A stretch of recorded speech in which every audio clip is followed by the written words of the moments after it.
Two tails, one head, Yang Yang.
Two tails, one head, Yang Yang.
2 heads, 1 tail, Young Yin.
Three heads, Old Yang.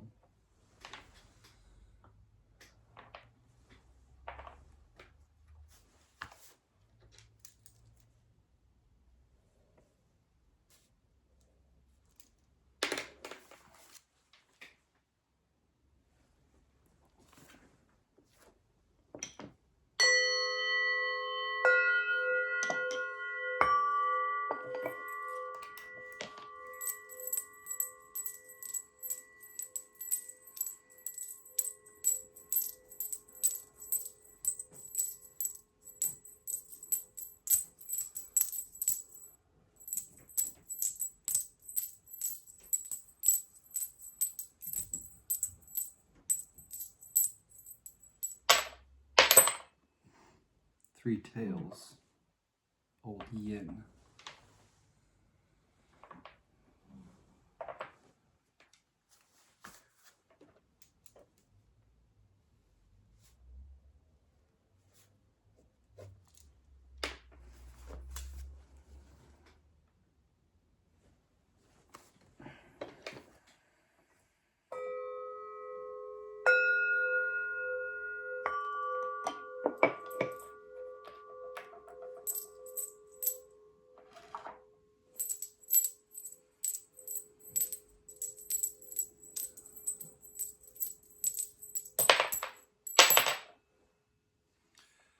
Three tails, Old Yin.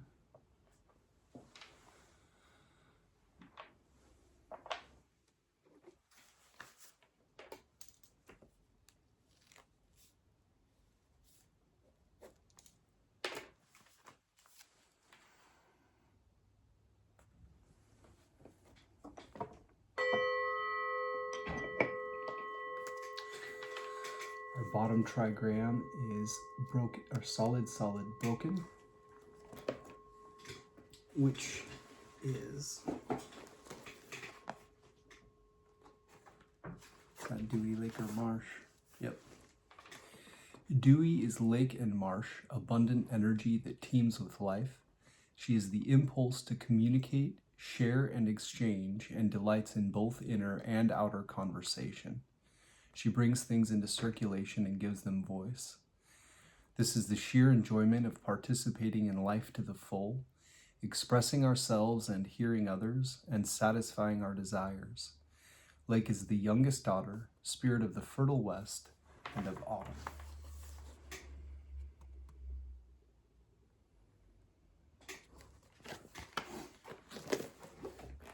Our top or outer trigram of our primary hexagram will be read as solid, broken, broken. I believe this is Zen Thunder.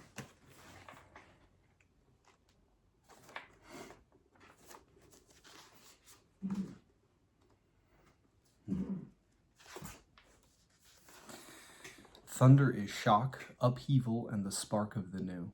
In old Chinese belief, thunder slept in the earth over winter and erupted from it in spring, awakening living things into new growth. Thunder is our basic drive for renewal. He inspires initiative and decisive action. He is the stimulus that sets things in motion. He is the eldest son in the Trigram family, the first connection of heaven, potential, with earth, realization. Young makes itself known here, emerging into the field and beginning to grow. Thunder belongs to the east and to spring.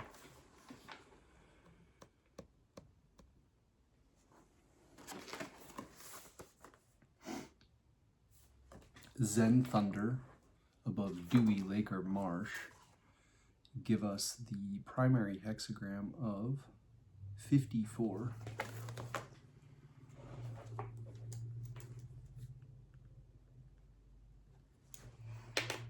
And once our changing lines transform from old yang or old yin to young yin or young yang, our top or outer trigram will transform to broken solid solid. This is Xun Winder Wood.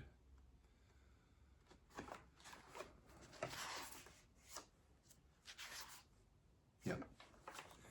Xun is both wind and living plants, whatever penetrates, spreads, and grows, shaping itself to the space available or shaping that space to its own nature. She is responsive flexibility, sensitively improvising and adapting. Like the wind, she can always find a way through because she never creates any resistance, and so her influence is subtle and gradual, but far-reaching. In the family of trigrams, Xun is the eldest daughter, gentle and submissive. She belongs to the southeast and to late spring and early summer.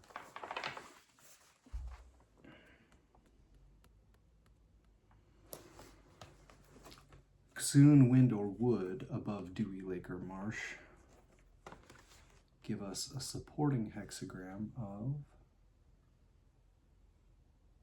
61.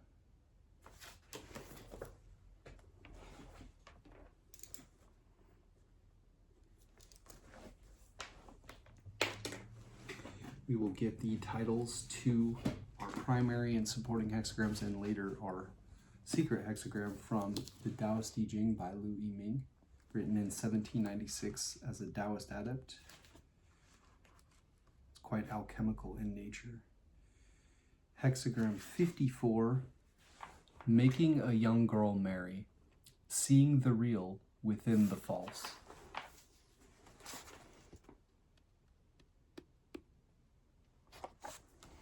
I did a personal reading for myself last full moon, and that was one of them. Let's see, I didn't write it in here.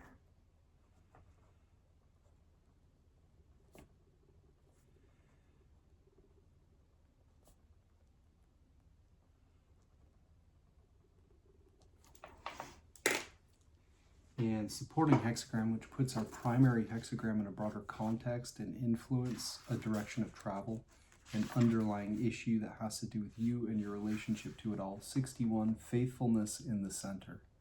Avoidance of both obsession and negligence, seeking fulfillment by becoming empty.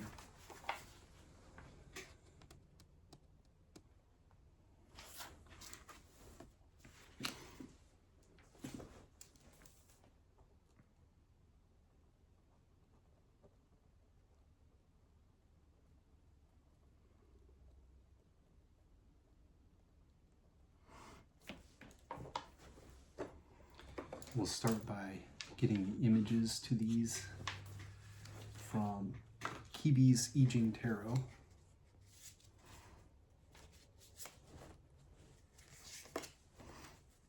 '54, she calls Marrying Maiden.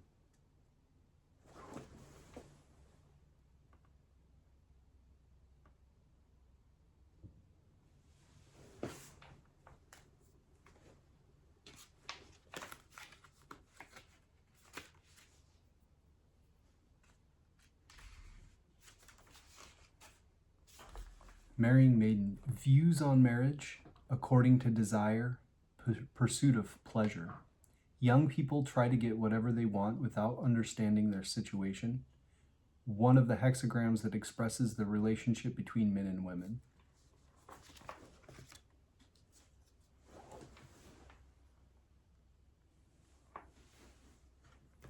And our supporting hexagram, which puts our primary hexagram in a broader context and influence, a direction of travel, an underlying issue that has to do with you and your relationship to it all. Faithfulness in the center, she calls inner truth.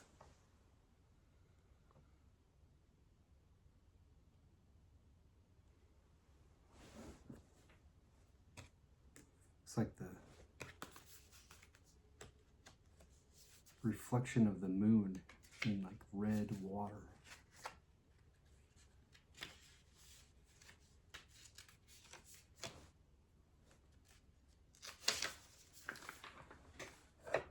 Inner truth, inclusion, upper and lower harmony, sincerity, rituals.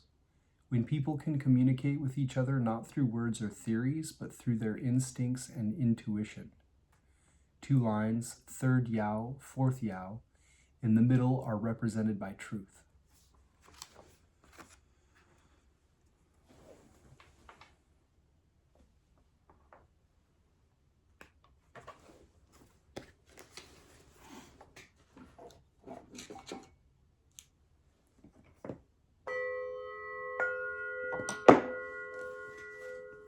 Next, we'll read from Hilary Barrett's I Ching, Walking the Path, Creating Your Future.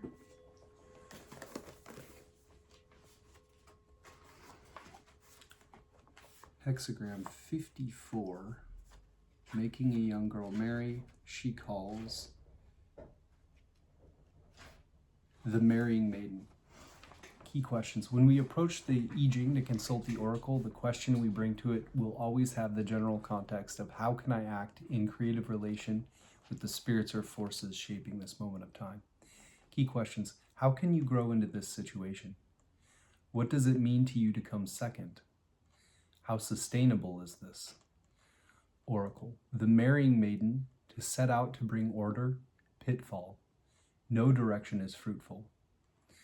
A young girl, not yet a woman, comes home to her new husband's house. A nobleman of old China would marry his first wife with great ceremony. She would go to her new home accompanied by a group of female relatives who became second wives. These are the marrying maidens. They are present simply to make relationships easier and have no status of their own. As a marrying maiden, you have accepted a relationship where you come second. You are only here to play a supporting role. It would be disastrous to try to shape the situation to fit your own needs. You are too junior, not yet ready to exert influence. There's no point in your setting intentions or making plans. All you can do is to feel your way, adapt, and find your place, without originating any action or having any agenda of your own. Image. Above the lake there is thunder, the marrying maiden. A noble one through ever-flowing endings knows what wears out. The lake is stirred and awoken by thunder, the vibrations traveling deep through the water. The noble one is inwardly as fluid as the lake, always open and responsive. So the shock of the new quickens her heart to a new awareness, and she senses the currents of change. She sees how things that are complete are also flowing, like water, and this is how they endure. As the generations of a family endure, and as the spreading vibrations from the thunder reveal what is flawed, she also gains a direct and sure knowledge of what is too brittle to last. Sequence. The marrying maiden follows from Hexagram 53, Gradual Progress. Making progress must mean a time to come home, and so the marrying maiden follows. To come home also means to marry, and gradual progress is associated with the ceremonies of marriage. However gradual or careful the preparations, now comes the moment of transition into a new life. Instead of being able to change her circumstances gradually to keep pace with her inner development, the marrying maiden has to develop herself to catch up with the sudden and complete change in her circumstances.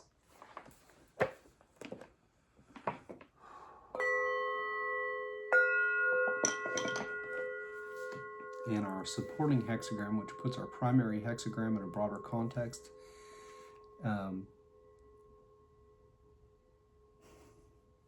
A direction of travel, an underlying issue that has to do with you and your relationship to it all. Hexagram 61, Inner Truth. Key questions. Where do you place your trust? What feels true? This is cool. Great blue heron. Got a great blue heron feather right here. Boop.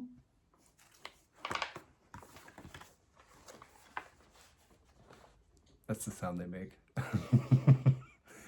Oracle. Inner truth. Piglets and fishes. Good fortune. Key questions. I don't know if I read these. Too many jokes. Where do you place your trust? What feels true? And then Oracle. Inner truth. Piglets and fishes. Good fortune. Fruitful to cross the great river. Constancy bears fruit. The old Chinese character for inner probably shows a drum mounted on a pole. It suggests centrality and balance, and also the vibrations that carry through inner space. And the character for truth shows a bird's claw over a child, suggesting the mother bird protecting her young. It also means confidence and the sincerity that inspires it. Absolute presence and concentration, creating a true connection. The very present truth vibrates through you like a drumbeat. You apprehend it directly as an inner resonance. The lines of the hexagram itself show a space at the center, open to listen and resound with the intensity of experience. Piglets and fishes are symbols of wealth, plenty, and luck. They are staple foods used in humble offerings to the spirits.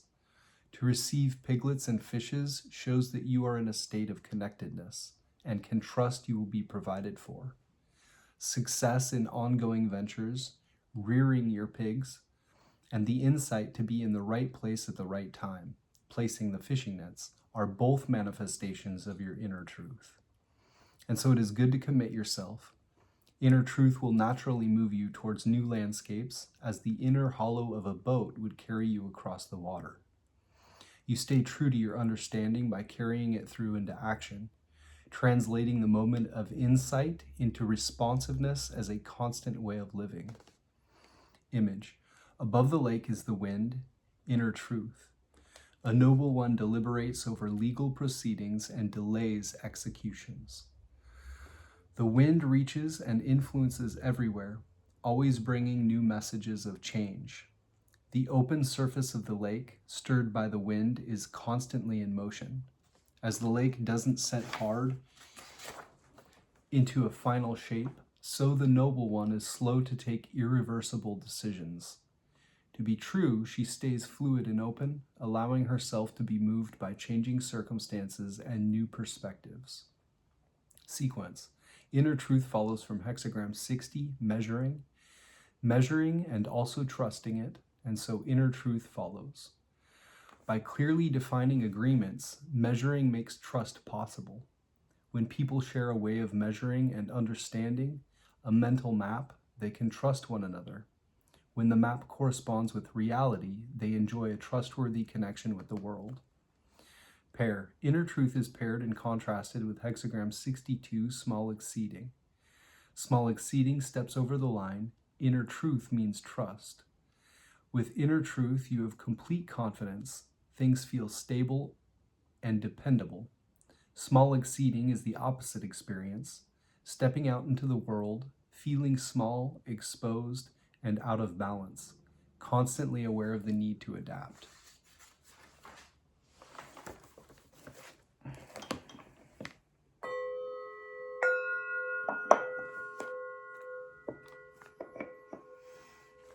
Next, we will look at our changing lines 4, 5, and 6, which put a pin in the map to say you are here, or at least here are some places you may find yourself. They take precedence over all other elements and are the most focused part of the reading. Changing line 4 has the general context, the capacity for action, asking how the work can be done. Changing line 5, strength and self-determination, clear vision, being in command. And changing line 6, beyond the main action, reviewing experience, asking what comes next.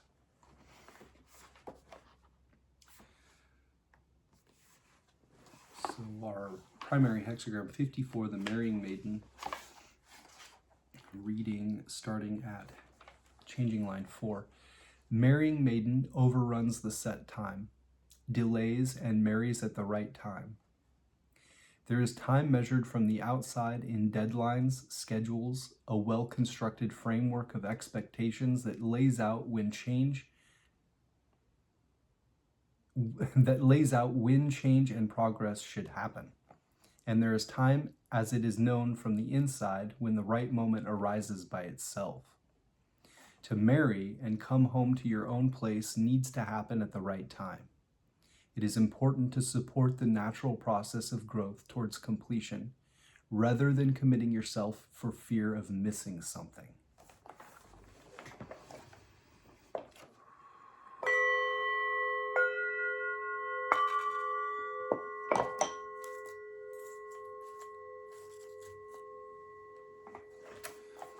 And changing line 5. King Yi marries off the maidens. The first wife's sleeves are not as fine as the younger sisters. The moon almost full, good fortune. King Yi was a late Shang ruler who gave his daughters in marriage to the Zhao. The younger sister's fine sleeves are a promising sign of her fertility. She was to be the one who bore an important son, probably King Wen himself. You have reached a place where you can grow into your potential and eventually be of greater service. Your spirit shines through, stronger than precedent. The moon almost full is a sign of the greater strength of what is still growing, compared to what is already at its peak. You can look forward to ongoing light and growth.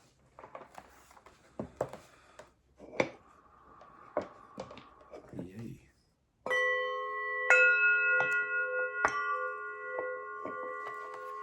And changing line 6.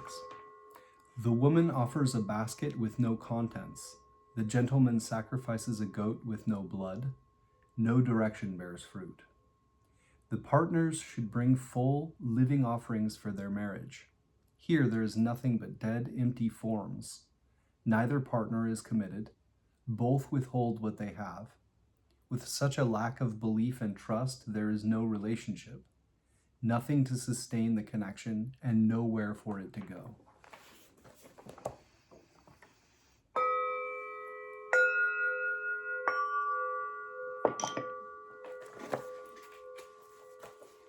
Next, we'll read from Benabel Wen's I Ching The Oracle, which I highly recommend. An updated translation annotated with cultural and historical references, restoring the I Ching to its shamanic origins. Hexagram 54, our primary hexagram, Benabel Wen calls the Marrying Maiden. Guimei, Guimei, the Oracle. Do not rush a life-altering commitment. Do not accept the first proposition that comes your way. A postponement can work to your advantage. Know your worth and stand in that worth with modesty and sincere self-awareness. When you are strong in your sense of self-worth, you need not try to convince others of your value. Win your own approval first. In all matters, high or low, do not let them see you losing your composure. The undertaking will meet with great hardships, but the endeavor is well worth the pain endured. Great advantages to be gained if you can overcome the adversity. A change has come beyond your control. You have been swept up by the tides of fate. What is happening at the moment is part of enduring the path to fulfilling a greater destiny. Thunder strikes the marshlands. The young maiden is wed. The marrying maiden is not the head wife, she is a concubine. The current efforts you contemplate do not advance your endeavor. Circumstances did not turn out as you had hoped. A disappointing situation, feeling as if exhaustive efforts have been in vain, a sense of defeat, lack of confidence in what is to come, uncertainty abounds. To break the perpetual cycle, bring it to its end. The sage knows the only circumstance that is eternal is change. Embarking on a long journey in search of conquest, prolonged efforts achieve the solution and break the cycle. Inauspicious, a bad harvest, You begin powerless, but by the end, you will be the one holding the power. Use cleverness and cunning within the constructs of propriety, and you shall prevail. What you seek to achieve will call for great hardships to be endured. Are you ready for that? Think about the cost you are willing to pay for what you want to gain. Be cautious and avoid proceeding unless you have determined that it is critical and necessary. At the moment, you may find yourself in a position of low status. Do not be tempted to elevate your status through impropriety. Seek power through ways that are dignified and ethical. Dispense efforts in moderation. The love and romance hexagrams. There are 4 hexagrams that address romantic love and civil unions or marriage. Previously in hexagram 53, the oracle narrates the engagement period and the foundation of a relationship. Hexagram 54 refers to the mutual obligations that must be fulfilled for a civil union to thrive. Gui, or this ideogram, can mean to return or to seek patronage. The underlying chi is to move in the direction of convergence. The more archaic use of the word is to take a bride. And here's a whole background section. The legend of Chang and Hui. While Z, this ideogram, means to know, knowledge, and comprehension, the ideograph is of someone shooting an arrow straight toward a target, conveying the idea that knowledge and understanding strike like arrows shot from a bow. Hexagram 54 is often interpreted as the reference to Chang'er, or Chang'e, a folk Chinese goddess of the moon, and her husband Hui, the archer who shoots down 9 of the 10 suns scorching the earth. Thus, I thought it would be apropos to highlight the etymological reference to shooting arrows behind the word that means to know. Note that the 5th line of hexagram 12, stalemate, also includes an allusion to Hao Yi, and Chang'er. Chang'er was a maidservant in the Jade Emperor's celestial palace in heaven. When she inadvertently broke a vase, she was punished by being sentenced to live out life as a mortal. As karmic punishment, she was born into a poor peasant family. However, her beauty captivated the attention of the gifted archer Hao Yi. One day, 10 suns appeared in the skies, scorching the earth. To save humanity, Hao Yi shoots down 9 of the 10 suns, and for his heroic deed is made king. Hao Yi becomes a corrupt, despotic ruler. He seeks to create the elixir of life so he can rule for eternity. To save the people from a despotic king, Chang'er takes the elixir of life and drinks it. In doing so, she floats up to the moon and lives there for eternity. Here's a picture of Chang'er fleeing to the moon.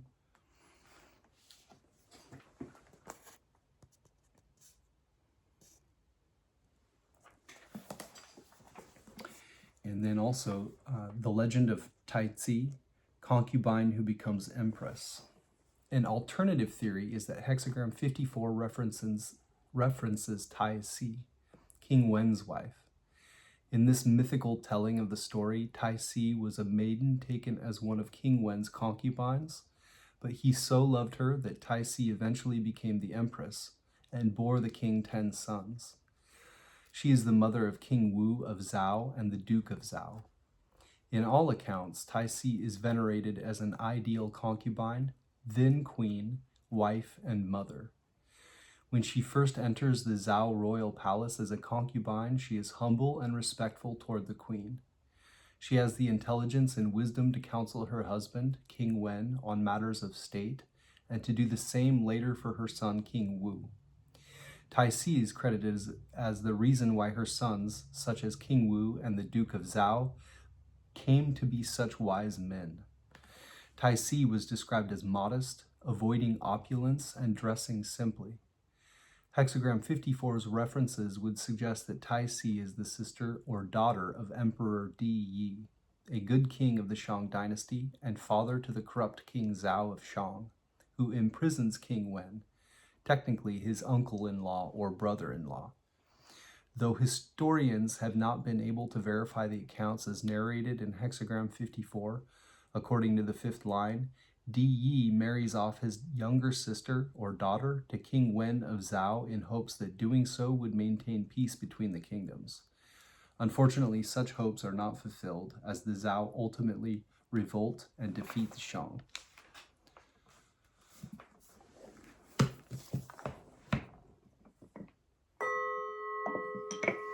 In our supporting hexagram, which puts our primary hexagram in a broader context and influence a direction of travel, an underlying issue that has to do with you and your relationship to it all. 61, faithfulness in the center, Venerable Wen calls faith within, the oracle. Do not rush to judge others. Gain a deeper understanding of why they act the way they do. The answer to a difficult question is arrived at only when you are receptive to truth. On the brink of an awakening, the time for harvest is coming. You will soon manifest your full potential. There is a certain affinity between the oracle and you. A wind blows across the lake. Gentle thoughts nourish and bring joy.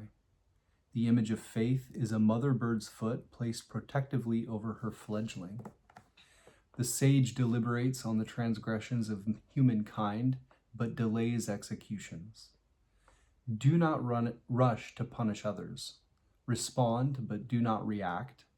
Be responsive, not reactionary. To unravel the truth, first you must gain a deep understanding of why the transgressor acted. Open the heart to truth. To be superior in strength is to show mildness in punishment. Let your sense of justice be guided by that principle. The answer to a difficult question is arrived at only when you are receptive to truth. Persuading a piglet and fish, good fortune and prosperity arrive for you, favors granted. The greatest challenge to the sage is not in the persuasion of the highest members in society to be open to truth.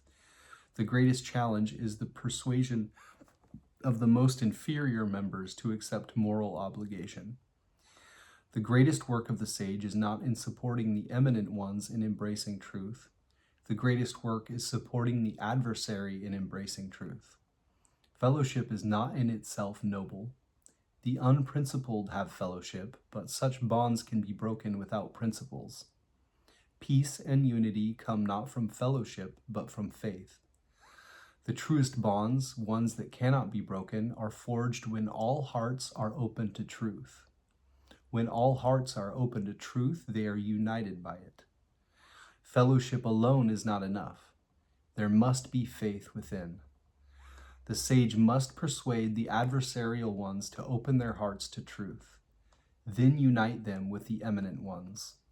Auspicious to cross the great stream, Hexagram 61 expresses the forces that move people to tell the truth.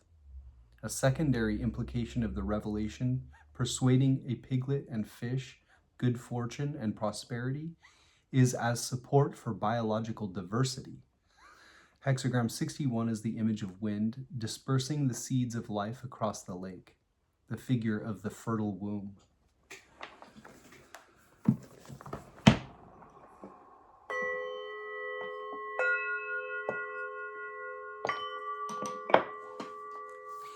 And next we will read our changing lines 4, 5, and 6, which put a pin in the map to say you are here, or at least here are some places you may find yourself. They take precedence over all other elements and are the most focused part of the reading. Changing line 4 has the general context, the capacity for action, asking how the work can be done. Changing line 5, strength and self-determination, clear vision, being in command. And changing line 6, beyond the main action, reviewing experience, asking what comes next.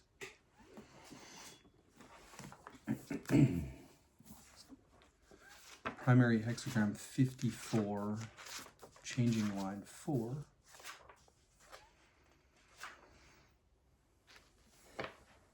The marrying maiden delays the marriage for a more proper time. There are gains to be had in doing so. Do not rush a life-altering commitment.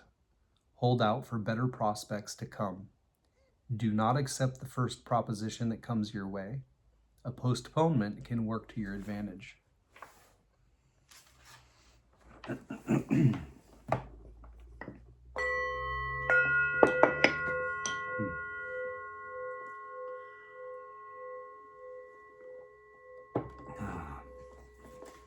Changing line 5.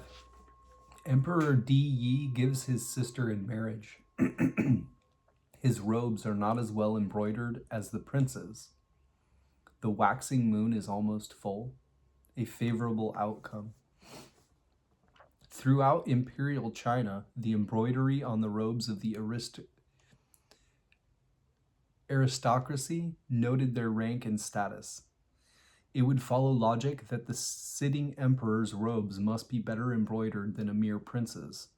That the prince's robes are better embroidered is a prophecy that one day soon that prince will outrank the sitting emperor. The line is a reference to King Wen, who is then a prince, defeating the Shang dynasty, currently ruled by the elder Emperor Di Yi, the father to the corrupt last king of Shang. The moon is currently waxing, which means the matter inquired about is in a progressive growth and development stage, moving toward final manifestation. A waxing moon suggests the heights of success to come. If read predictively, the 5th line is calling attention to the coming full moon. Another omen will come to you at that time. An alternate translation of the 5th line is that rather than comparing Emperor Di Yi's robes to the unnamed princes, the reference is to Tai Si, the concubine who later becomes queen. In the alternate translation, the robes that the concubine wears upon her person are not as beautiful as the robes that have been gifted as part of her dowry. That is to say, she is worth more, her dowry, than she appears, what she's actually wearing. Such a reference would also echo the cultural depiction of Tai Si as modest and always dressing humbly.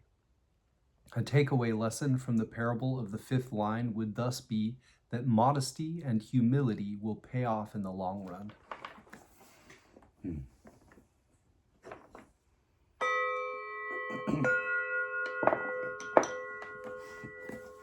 And changing line 6. The maiden carries a basket, but the basket holds nothing of substance. Sacrificing a sheep in ritual, there is no blood. No harvest comes from the sacrifice. When the sheep is sacrificed in ritual to petition the gods for a bountiful harvest, the sheep does not bleed, which is seen as a bad omen. The gods have not accepted the offering. You've undertaken a fruitless endeavor. And here, this is concluding the legend of Tai Si. The 6th line is a continuation of the narrative in the 5th line. There were tensions between the Shang and Zhao states predating King Zhao of Shang and King Wen of Zhao. King Zhao of Shang's father, Emperor Di Yi, attempts to broker a peace between the two states by marrying off his sister, or perhaps his daughter, to King Wen of Zhao. The efforts toward peace are fruitless. War breaks out between the states regardless, and the Shang dynasty is overthrown. The woman carrying a basket is a reference to a traditional wedding custom of the bride presenting the groom with a basket of offerings. Here, the basket holds nothing of substance, suggesting that the groom gains nothing. During the Shang, blood sacrifices were made to the gods for a good harvest. The bloodletting during a ritual sacrifice was also believed to end disasters and to purify. Thus, the 6th line is considering the situation from the Shang's vantage point.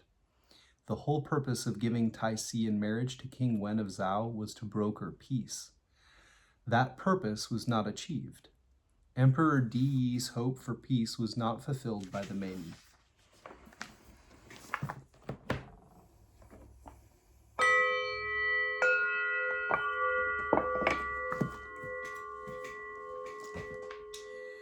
Next, we will look at James DeCorn's Gnostic Book of Changes. He has synthesized several I Ching commentaries in one helpful place here.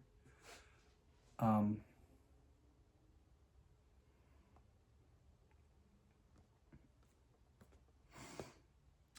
He is a practitioner of the Tao himself and has quoted things like Carl Jung and the Kabbalah, as well as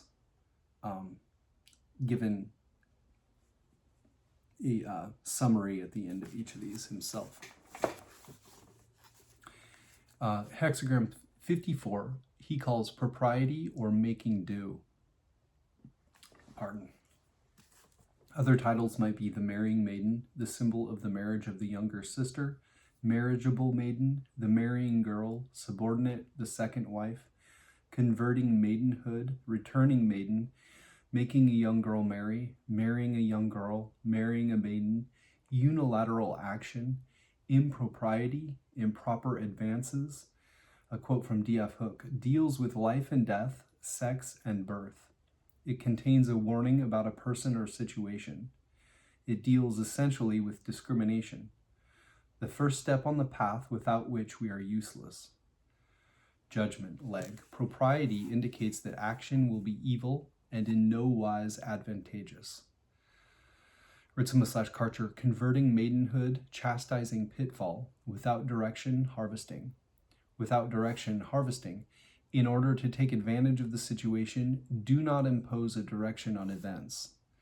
This hexagram describes your situation in terms of the changing status of someone who cannot control their circumstances. It emphasizes that finding a real field of activity through accepting this imposition is the adequate way to handle it.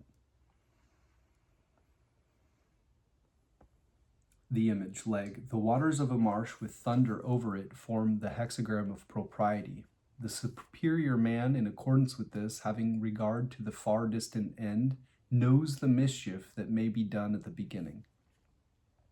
Wilhelm/Baines, thunder over the lake, the image of the marrying maiden. Thus the superior man understands the transitory in the light of the eternity of the end. Blowfold, this hexagram symbolizes thunder over a pool. The superior man knows that to achieve an enduring end, he must be aware of his mistakes at the beginning. Lu, thunder over the lake symbolizes the marrying girl. The superior man knows the cause of error and persists in his virtue to the end. Ritzema/Karcher, above marsh possessing thunder, converting maidenhood. A chunsu or chief son or superior person uses perpetually completing to know the cracked.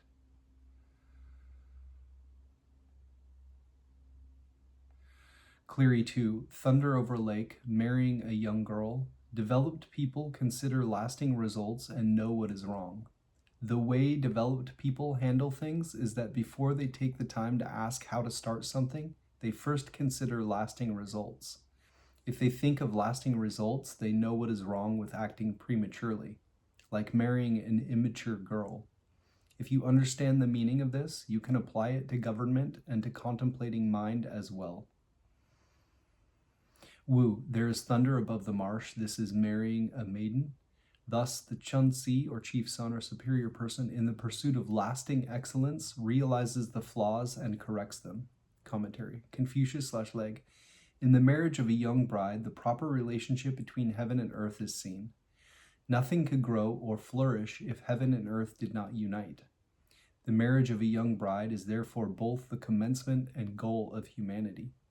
But here the desire of pleasure employs movement to attain union. This action will be evil because the lines are in inappropriate places and the magnetic 3 and 5 are mounted on dynamic lines. Leg. The Chinese phrase for this hexagram might be equivalent to the English giving in marriage, but there are some special meanings in this case which must be understood. The judgment gives a bad auspice because the trigram of the youngest daughter is beneath the trigram of the eldest son. Since the action of the hexagram begins with the lowest trigram, we have two violations of propriety. First, the marriage is initiated by the woman and her friends. She goes unilaterally to her future home instead of the bridegroom coming to fetch her. Second, the parties are unequally matched. There is too great a disparity in their ages. In addition, all the lines in the hexagram except the top and the bottom are in places inappropriate for them. Some commentators insist that the symbol of the contracting of a marriage in this hexagram sets forth some principles which should obtain in the relation between a ruler and his ministers. The growth of things in nature from the interaction of heaven and earth is analogous to the increase of mankind through the interaction between male and female in marriage. The Confucian editors reconcile this good auspice with the unfavorable judgment by saying, the interaction of the yin and yang cannot be dispensed with, but we ought to be careful about it in the beginning in order to prevent mischief in the end. The error here is that the desire for the marriage originated with the lady, and that she is heedless of the disparity in their ages. Notes and paraphrases, judgment. Propriety means that unilateral action is inappropriate. The superior man understands that the work is guided from within, and that choices which ignore this truth can only retard its progress. Present actions originate future consequences. Pay heed to your choices. The traditional name for this hexagram is the Marrying Maiden, a title which does not convey to modern Western readers the subtlety of its symbolism. Blofeld says, this hexagram is, on the whole, a most unfortunate omen. We must not suppose that it deals only with marriage. What is said about the maiden symbolizes in some way or other that what we may expect for ourselves within the context of our inquiry. The figure is certainly difficult, but unfortunate only if its import is resisted or denied. Any portrayal of our situation which eliminates illusion, however painful the realization, must be regarded as a positive lesson. Although the Confucian commentary describes this hexagram in terms of self-seeking aspiration, the wretched protagonist of the figure is not invariably culpable, and neither judgment nor image imply this. In addition to being at the very bottom of the social pecking order, the maiden is portrayed as half-blind, crippled, and a slave. Although condemned by the commentators for importuning a marriage that would raise her status, a close reading of the lines reveals that only the sixth place suggests possible impropriety.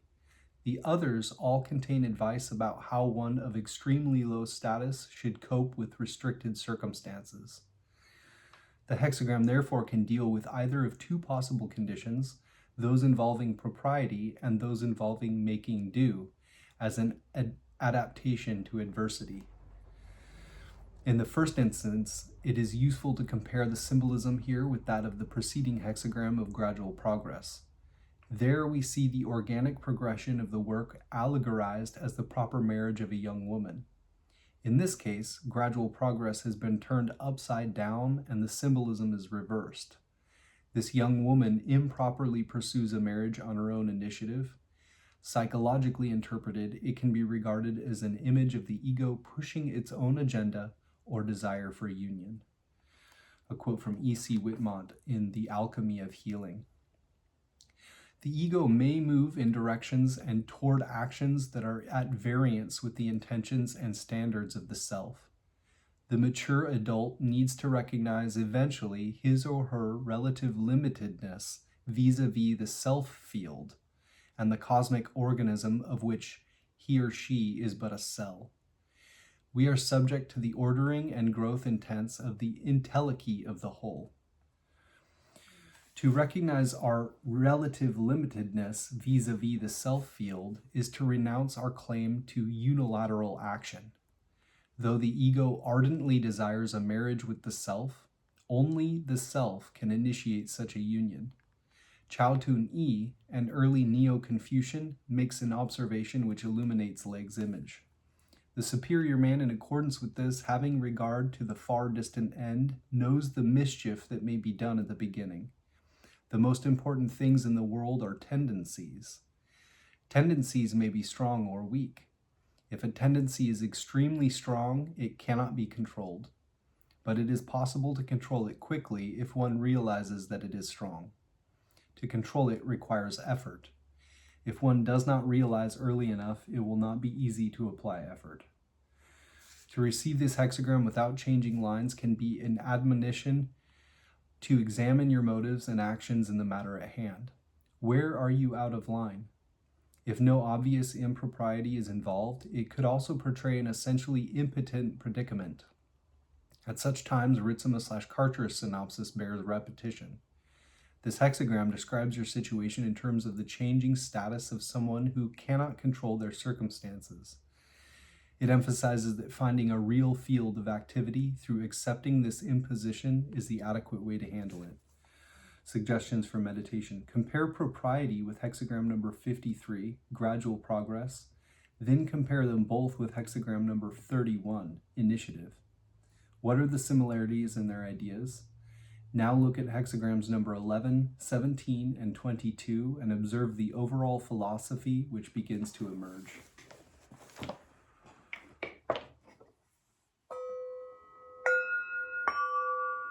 I got to read I-ming's Taoist teaching, but we'll go back and read that after we get done with James Corn here. Next, we'll read our supporting hexagram 61, which puts our primary hexagram in a broader context and influence a direction of travel, an underlying issue that has to do with you and your relationship to it all. 61, inner truth. Other titles might be the symbol of central sincerity, inward confidence, inner truthfulness, sincerity, centering, conforming, central return, faithfulness in the center, sincerity in the center, insight, understanding, the psyche. Quote from D.F. Hook, take the middle road and avoid extremes. Judgment, leg. Inner truth moves even pigs and fish and leads to good fortune. There will be advantage in crossing the great stream. There will be advantage in being firm and correct. Blowfold, inward confidence and sincerity. Dolphins, good fortune. It is advantageous to cross the great river or sea. Persistence in a right course brings reward. Ritsema/Karcher, centering, conforming. Hogfish, significant. Hogfish and dolphin are two completely different things in my book. Harvesting, wading the great river, harvesting trial. Hogfish, tu'un-yu, is aquatic mammals, like a porpoise, dolphin, intelligent aquatic animals whose development parallels the human, sign of abundance and good luck. This hexagram describes your situation in terms of the relation between your inner core and the circumstances of your life. It emphasizes that bringing your central concerns and your life situation into a sincere and reliable accord is the adequate way to handle it. Woo, sincerity moves piglets and fishes, or a dolphin, I suppose. Auspicious, it will be advantageous to cross the big river with perseverance, or porpoise, the image, leg. Wood on a marsh, the image of inner truth. The superior man deliberates about cases of litigation and delays the infliction of death. Blowfold, this hexagram symbolizes wind blowing over a marshy lake. The superior man devotes careful thought to his judgments and is tardy in sentencing people to death. Gonna mark him down then. Gets a demerit. Woo, there is wind above the marsh. This is sincerity. Thus, the Chunsi, or chief son or superior person, deliberates the verdicts and enjoins the death sentence. Commentary. Confucius/leg. Inner truth shows two magnetic lines occupying the innermost part of the hexagram with dynamic lines in the centers of the trigrams. We see the attributes of cheerfulness and flexible penetration. Sincerity, thus symbolized, reaches even to pigs and fishes and will transform the country. We see one riding on the symbol of wood, which forms an empty boat. Hence, it is advantageous to cross the great stream. The virtue of inner truth requires firm correctness and shows the proper response of man to heaven. Leg. Inner truth denotes the highest quality of man, giving its possessor the power to prevail with spiritual beings, with other men, and with lower creatures. There are two magnetic lines in the center and two dynamic lines above and below them. The magnetic lines represent the heart and mind, free from all preoccupation, without any consciousness of self. The two dynamic lines immediately above and below them are each in the center of their respective trigram and denote the solid virtue of one so free from selfishness. The trigram of wood above the trigram for a lake or marsh suggests a boat crossing the great stream. The pigs and fishes symbolize the rudest and most obstinate of men. Cheng Tzu observes, we have in the sincerity shown in the upper trigram, superiors condescending to those below them in accordance with their peculiarities, and we have in that of the lower, those below delighted to follow their superiors. The combination of these two things leads to the transformation of the country and state. Notes and paraphrases. Judgment.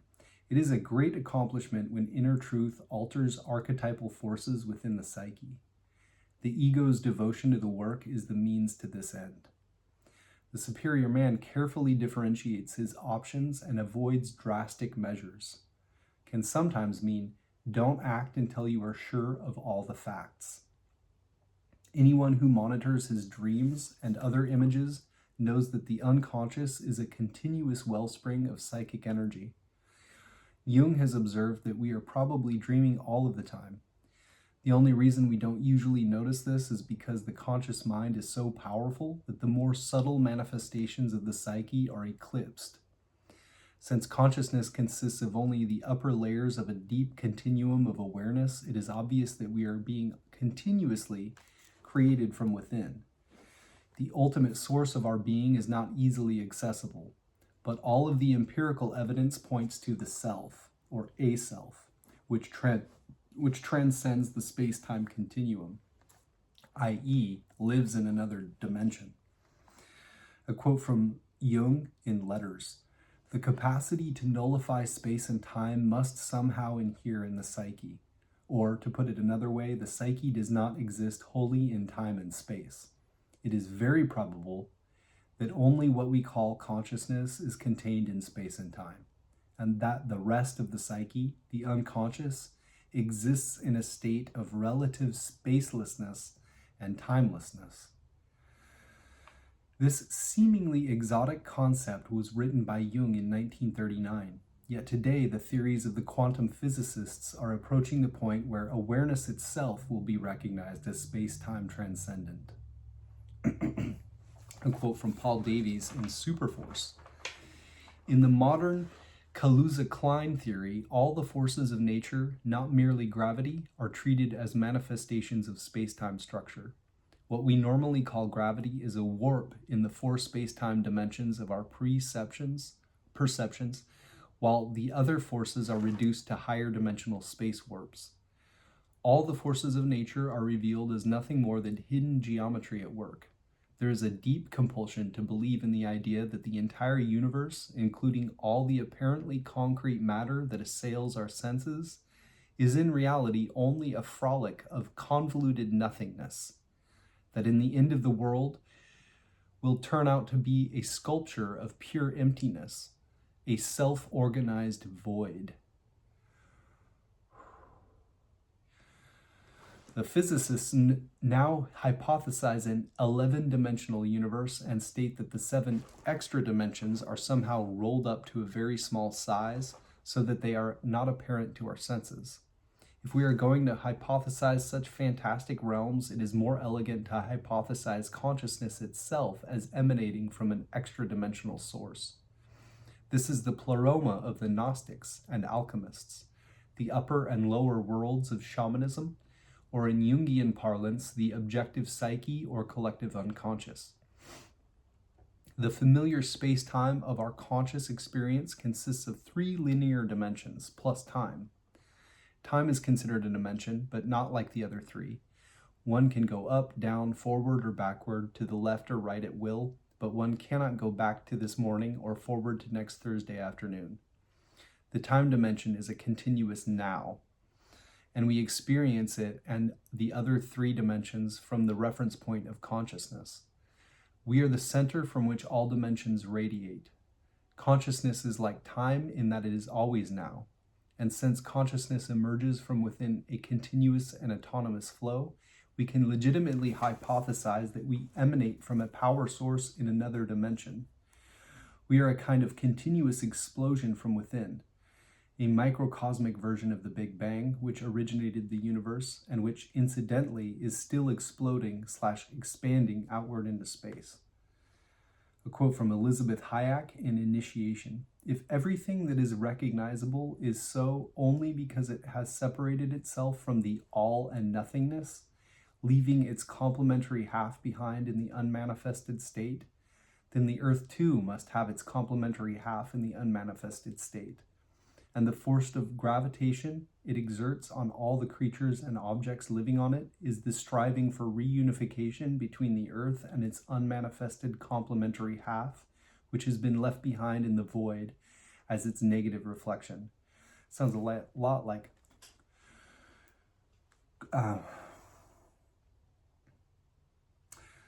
quantum information holography, I believe. Quantum, yeah, something like that. The Earth's gravitational pull thus draws all the Earth towards the void which stands beyond time and space in order to bring about this reunion. If the Earth were to yield, all the Earth and everything on it would disappear in the center into the void. But that would be a return to the paradisical unity, to God, to bliss.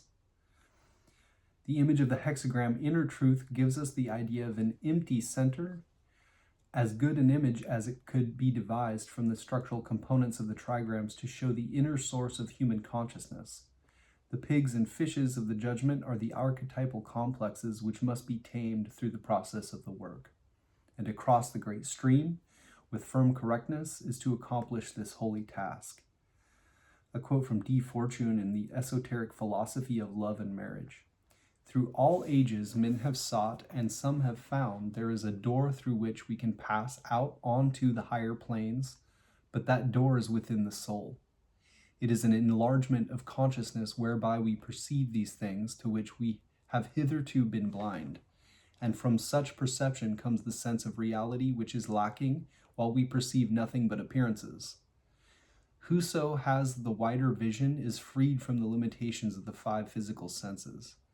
His memory extends back beyond birth, and his hopes go forward beyond death.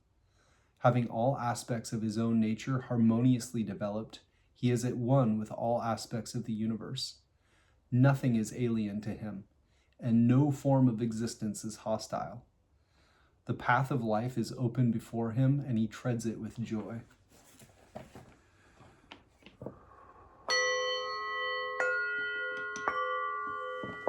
Next, we will read our changing lines 4, 5, and 6, which put a pin in the map to say you are here, or at least here some places you may find yourself. They take precedence over all other elements and are the most focused part of the reading. Changing line 4 has the general context, the capacity for action, asking how the work can be done.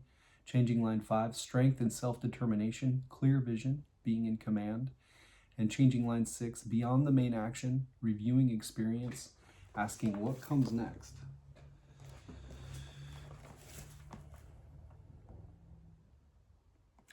Hexagram 54, propriety or making do, starting with changing line 4. Leg. The 4th line dynamic shows the young woman who is to be married off protracting the time. She may be late in being married, but the time will come. Wilhelm Sushpain's The marrying maiden draws out the allotted time. A late marriage comes in due course.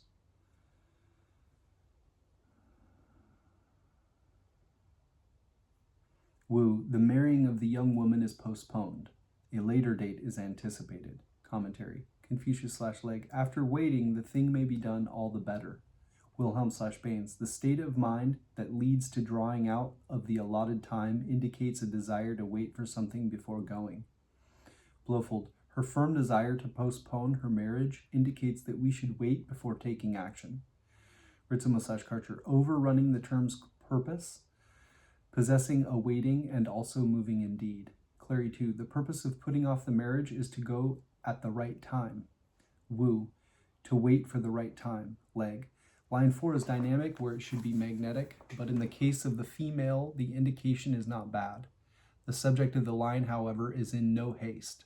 She waits, and the good time will come. It is she who puts off the marriage, not the other way around. Notes and paraphrases. Sue. The person does not throw her virtue away, but waits. Her marriage will be all the better for it. Wing, you are faced with a situation in which you must now refrain from action in order to await a more propitious time. It may appear that the world is passing you by as you wait, but your reward for maintaining your principles is on its way. Editor, the line does not lend itself to the usual gender designations used in this book. The image is one of patient postponement, with assurance that the desired consequences will occur in the course of time. Wilhelm's rendition of allotted time suggests that fate is involved. A quote from M.E. Harding in Psychic Energy. In the early community, the man who had learned to bide his time for either revenge, barter, or any other objective also had the advantage over the one who was compelled to act when the stimulus arose, without consideration of the consequences. Through having disciplined his own instincts, such a man gained power over his more instinctively acting neighbors. The power of the medicine man rested largely on such self-control. James Acorn breaks Changing Line 4 into two possible succinct definitions, A and B. A, be patient. A union comes in the course of time. And B, wait and see. Don't commit yourself. It will all make sense eventually.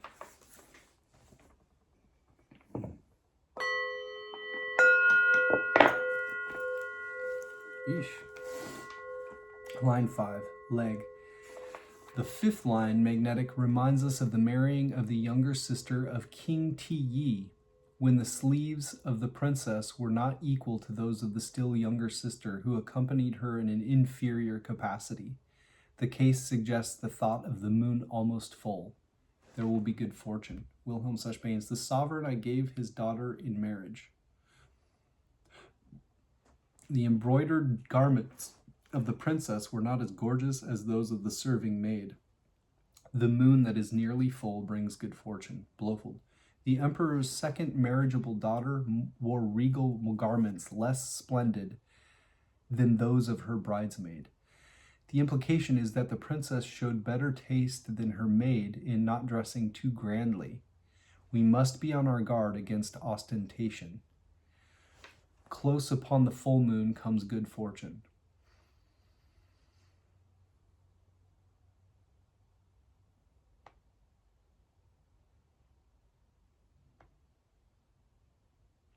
Wu. Di Yi married off his younger sister. Her dress was not so elaborate as her younger sister's. The moon was almost full, auspicious. This was considered proper, for what was proper was the virtuous union, not the wedding dress. Commentary. Confucius/Leg. That her sleeves were not equal to her inferiors shows her noble character, indicated by the central position of the line.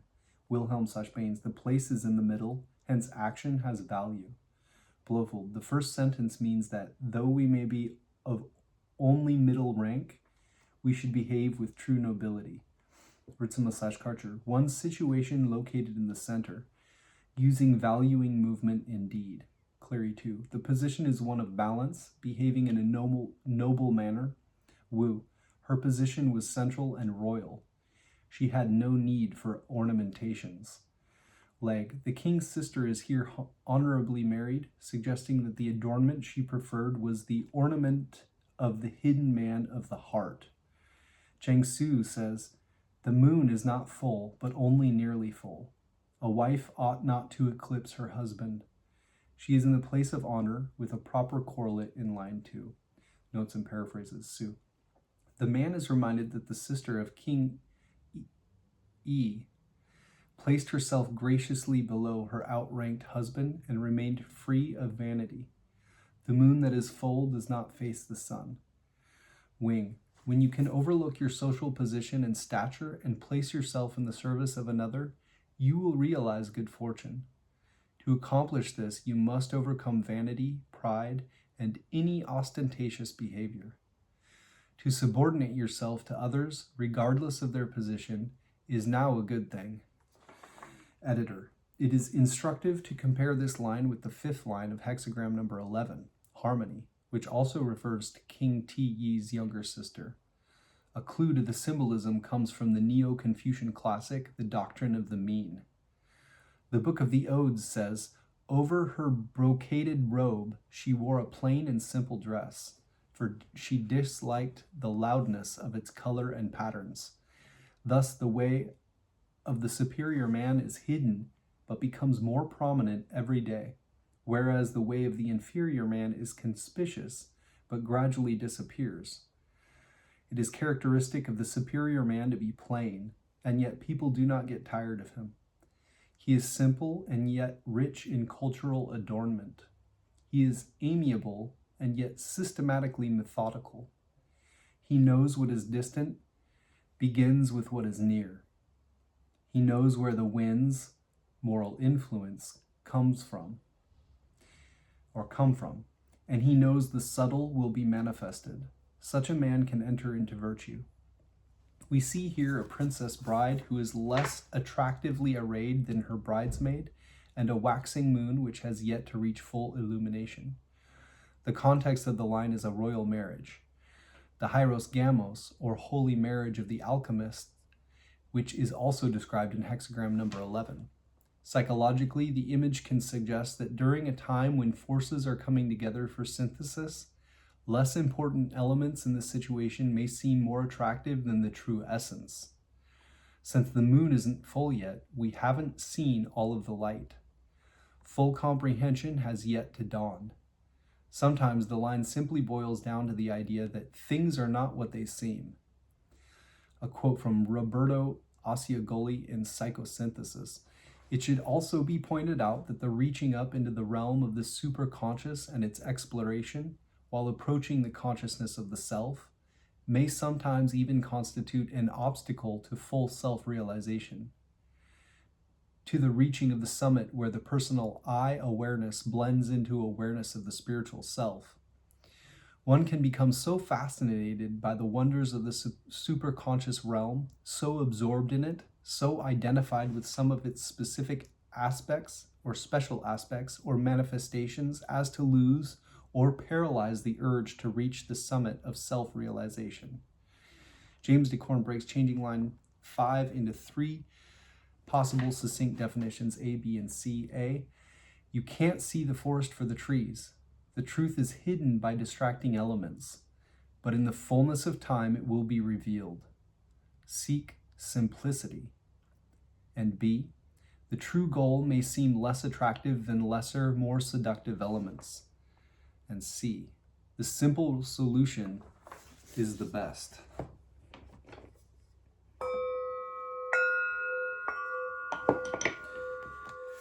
Changing line 6. Leg. The 6th line magnetic shows the young lady bearing the basket, but without anything in it.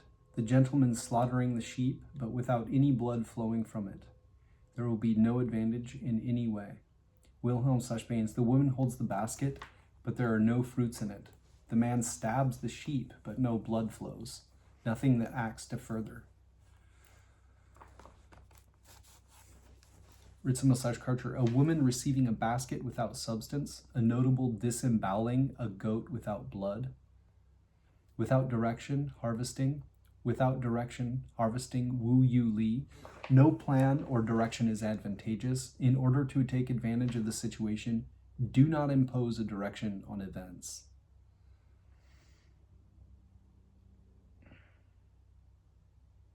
Cleary 1. The woman receives a chest, but there is nothing in it. The man sacrifices a goat, but there is no blood. No benefit is gained. Commentary. Confucius/Like. The basket is empty. Wilhelm/Baines. The reason that the top line has no fruits is because it holds an empty basket. Blofeld. This top line implies absence of solid worth, hence the symbol of holding an empty basket. Ritzema/Karcher. 6 above without substance, receiving an empty basket indeed. Cleary 2. The top line has no fulfillment. This is receiving an empty chest. Wu. The top line does not have anything substantial to offer because she carries a bottomless basket. Leg. The 6th line is magnetic at the top of the hexagram and without a proper correlate, hence the unfortunate auspice. The marriage contract is broken and union does not take place. The parties concerned offer sacrifices in the temple, but the woman's basket is empty and the man's effort is fruitless. Clary 2. When one does not accumulate virtue in life, then one has no spirit after death and cannot cause one's descendants to flourish.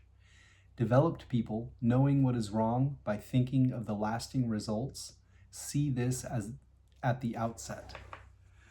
Notes and paraphrases Sue. The man goes through superficial actions such as offering an empty basket and a pre-slaughtered sheep to the gods, solely to preserve the form. This disregard for content bodes no good for lasting associations. Wing. Are you just going through the motions? Is there content to the refined manner you present? If you are acting out of adherence to form, don't bother.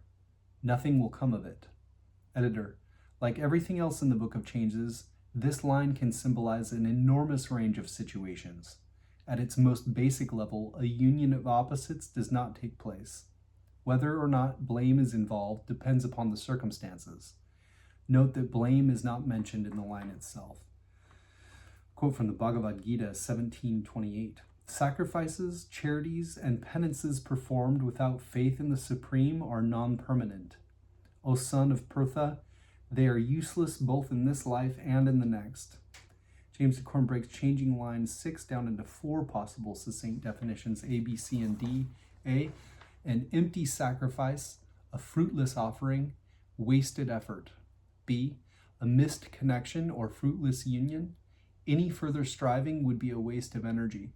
C, don't cast your pearls before swine. And D, an image of hypocrisy of some sort.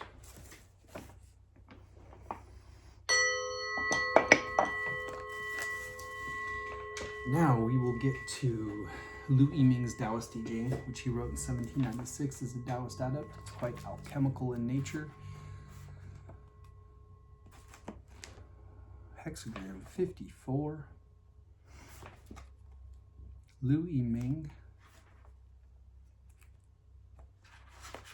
calls making a young girl marry. Making a young girl marry to go on will lead to misfortune. No profit is gained. Explanation. Making a young girl marry means intercourse is not proper. In the qualities of the hexagram, above is thunder, movement, and below is lake, joy. Inwardly delighted and outwardly moved, actively seeking enjoyment, behavior obeying emotion. This is like using a girl to seek a son. Yin is first, yang comes after. The intercourse is not proper, so it is called making a young girl marry. This is the hexagram of seeking the real within the false. It follows on the previous hexagram, mountain. Mountain means stopping in the proper place, getting rid of incorrect enjoyment and improper action. Before the primordial in people is spoiled and mixes with acquired conditioning, yin and yang are united.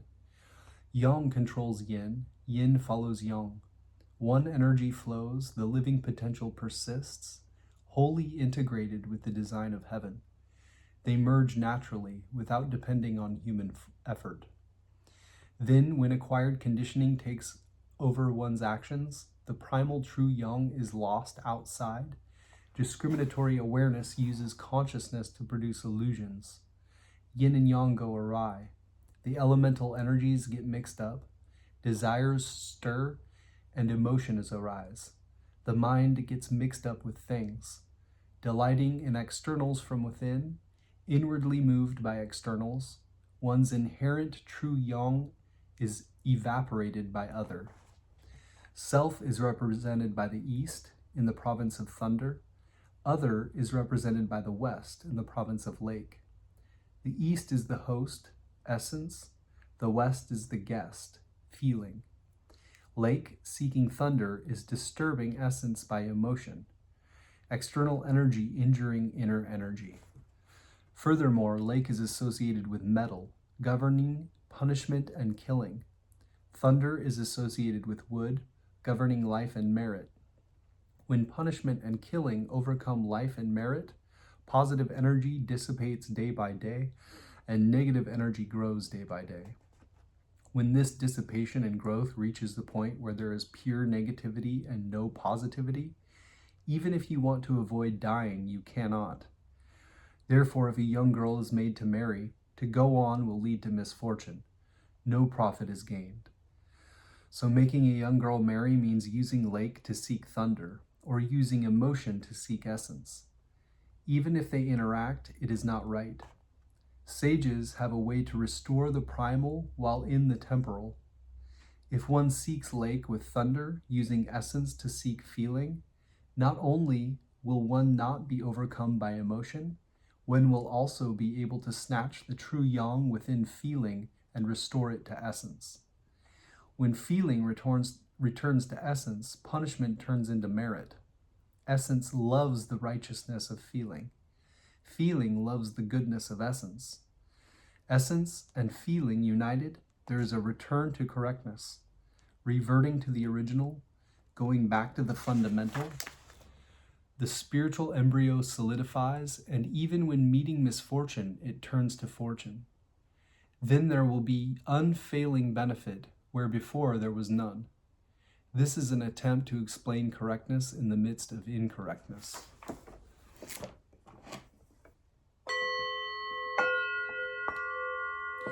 Next, we'll look at our supporting hexagram, which puts our primary hexagram in a broader context, an influence, a direction of travel, an underlying issue that has to do with you and your relationship to it all. Hexagram 61, faithfulness in the center.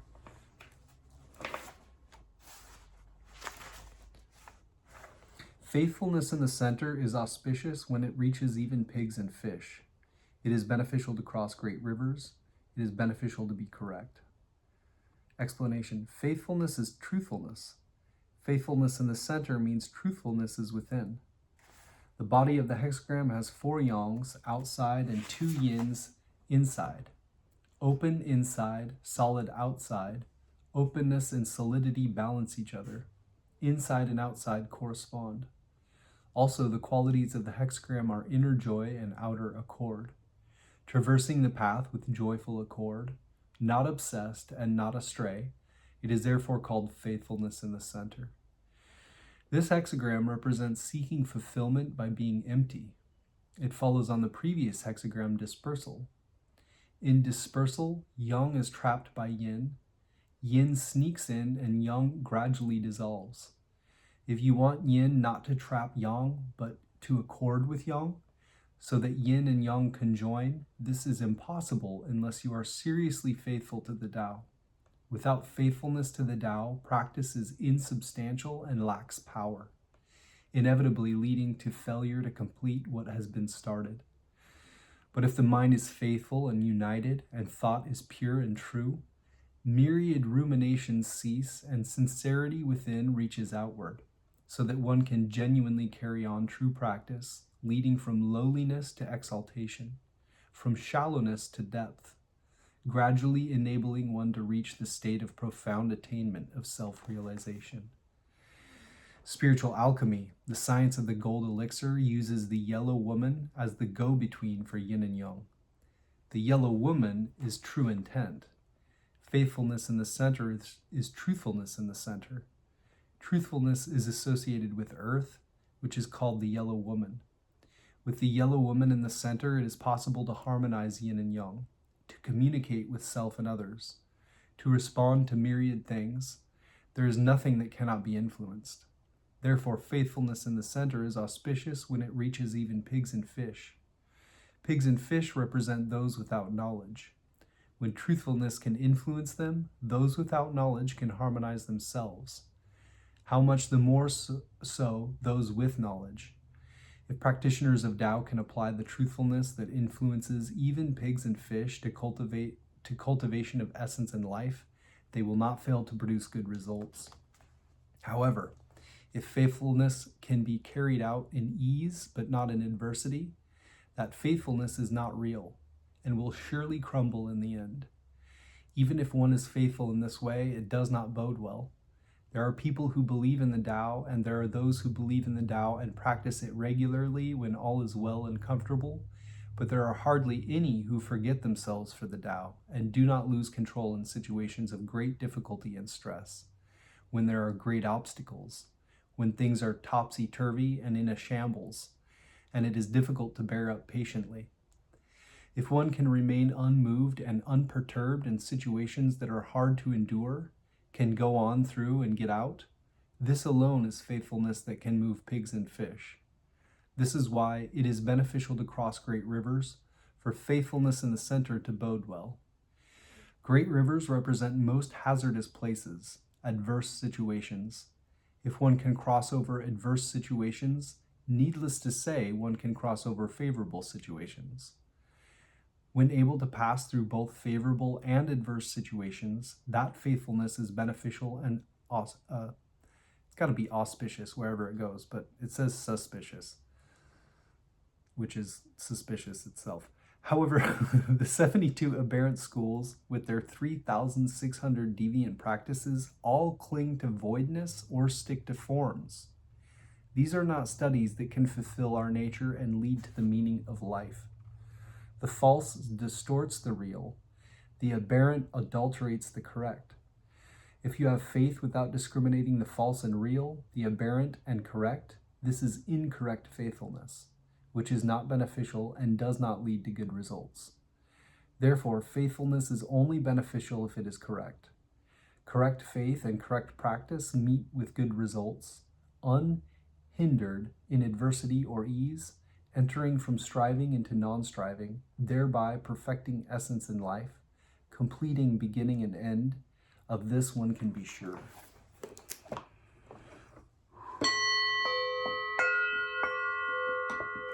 Also, we will read, before going to the changing lines, the commentary sections for each of these, which sometimes are a little bit more obviously alchemical in nature. 54, making a young girl marry. Thunder above, lake below. There is thunder above a lake, making a young girl marry. Thus superior people persist to the end and know what is wrong. Making a young girl marry means that intercourse is not proper. Above is thunder, below is lake. There is thunder above a lake. Thunder stands for agitation, movement. Lake stands for calm, stillness. Thunder agitating a lake, movement disturbing the stillness. The water of the lake overflows. The intercourse of yin and yang is not proper. This is the image of making a young girl marry. What superior people see in this is that there are true and false yin and yang. There is right and wrong practice. The intercourse of true yin and yang comes about naturally and thus can endure, while the intercourse of false yin and yang comes about through forced effort and hence ultimately cannot last long. Therefore, superior people want to persist to the end, yet first should know what is wrong. Persisting to the end means to persist to the end of eternity. To know what is wrong means to know the degeneracy of what is incorrect. The tradition of connected sayings of the I Ching says, by finding out truth and fulfilling one's nature, one arrives at the meaning of life. The Tao of nature and life is all a matter of determining right and wrong by finding out truth. Finding out truth means finding out the principle of communion of yin and yang. The dividing line between the primordial and the conditioned is but a hairbreadth. On one side is the primordial, on the other side is the conditioned. Conditioned yin and yang always interact, but their intercourse is not correct. It has no conclusion and goes wrong. For example, there are ignorant people in the world who join the energies of heart and genitals, or join the active and passive energy channels up and down the back and front of the body, or cause energy to rise up the spine at midnight and descend down the front of the body at noon, or gather energy from sexual intercourse, or heat lead and mercury together, or regulate their exhalations and inhalations. All of these are recognizing the artificial as real and trying to force communion, imagining that they will thereby live long. Instead, they are hastening death. This is quite wrong, a serious degeneration. If practitioners of the Tao want to persist to the end, they should first know what is wrong. If they know what is wrong, they will not be deluded by the depraved words of false teachings. Then if they seek to persist to the end, there is hope they will be closer.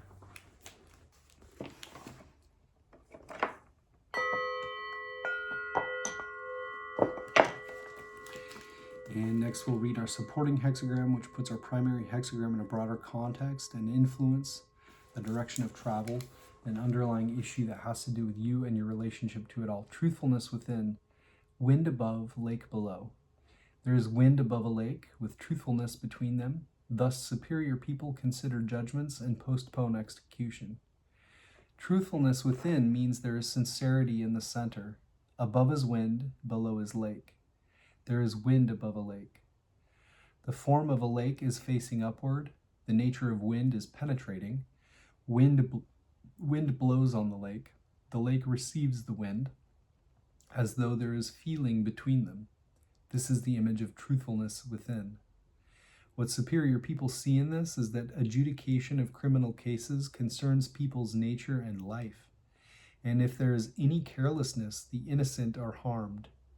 Therefore, after a conviction is established, they do not immediately carry out the sentence. Even if the crime is unpardonable, they still postpone execution and reconsider the case, seeking a way of life in the midst of death.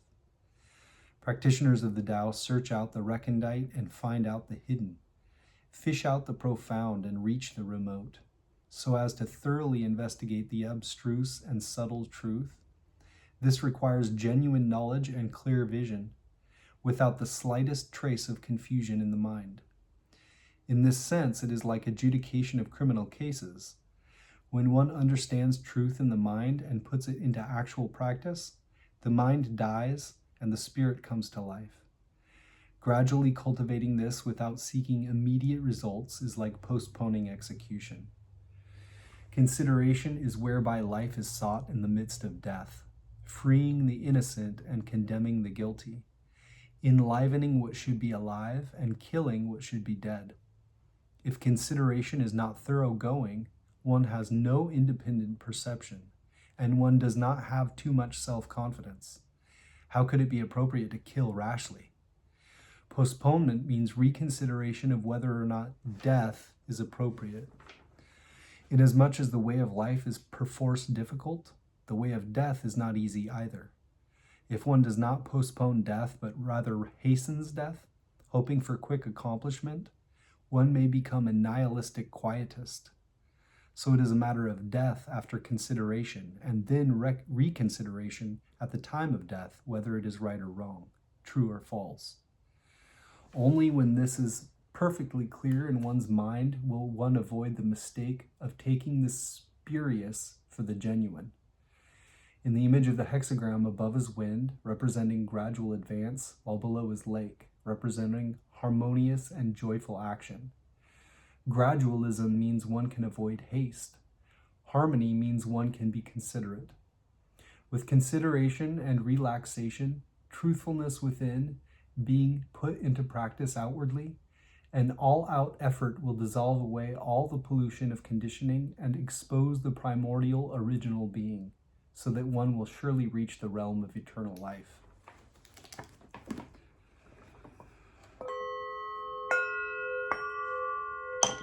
Next, we will look at our changing lines, which put a pin in the map to say you are here, or at least here are some places you may find yourself. They take precedence over all other elements and are the most focused part of the reading. Changing line 4 has the general context, the capacity for action, asking how the work can be done. Changing line 5, strength and self-determination, clear vision, being in command. And changing line 6, beyond the main action, reviewing experience, asking what comes next.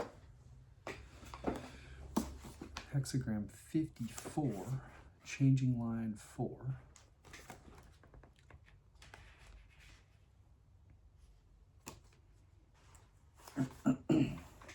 When it is the wrong time for the girl to marry, she delays marriage until the proper time.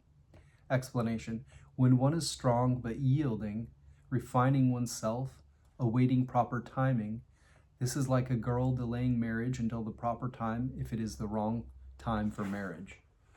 When it is the wrong time means not acting when it is not the time to do so, getting rid of the human mentality. Delaying marriage means that action must have proper timing, being the restoration of the mind of Tao. Getting rid of the human mentality and restoring the mind of Tao is wherein lies the meaning of the saying, attaining utter emptiness, maintaining single-minded stillness. As myriad things act in concert, I thereby observe the return. This represents returning to right from wrong by awaiting the proper time.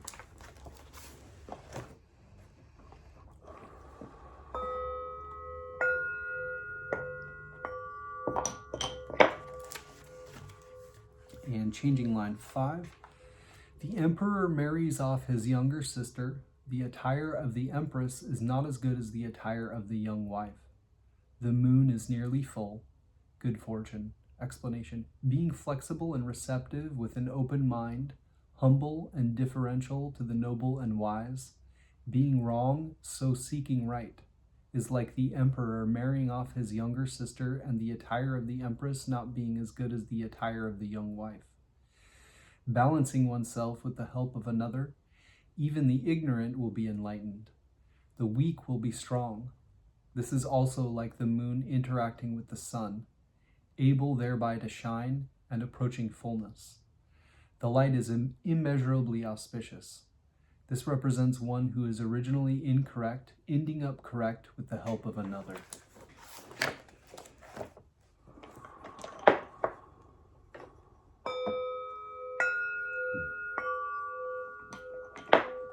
And changing line 6. The woman receives a chest, but there is nothing in it. The man sacrifices a goat, but there is no blood. No benefit is gained. Explanation. Being ignorant and mistakenly getting into deviant practices, making a living on conditioned yin and yang, seeking and joining them by force, hoping for eternal life in the wrong way. Thus, on the contrary, hastening death is like the bride receiving a dowry chest with nothing in it, the groom sacrificing a ceremonial goat with no blood. With selfish, improper union, one day the endeavor will fail, and there will be injury to essence in life. Obviously, no benefit will be derived from this. This is ending up wrong and not knowing how to return to what is right. So those who follow conditioned yin and yang end up in annihilation, while those who go back to primordial yin and yang end up with true salvation. Following, one becomes an ordinary mortal. Going in reverse, one becomes an immortal. But the path of turning around and operating in reverse, therein is not easy to know.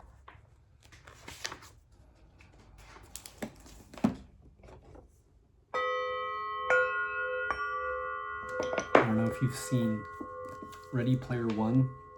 That always makes me think of how they, spoiler alert, figured out how to win that race where they threw the car into reverse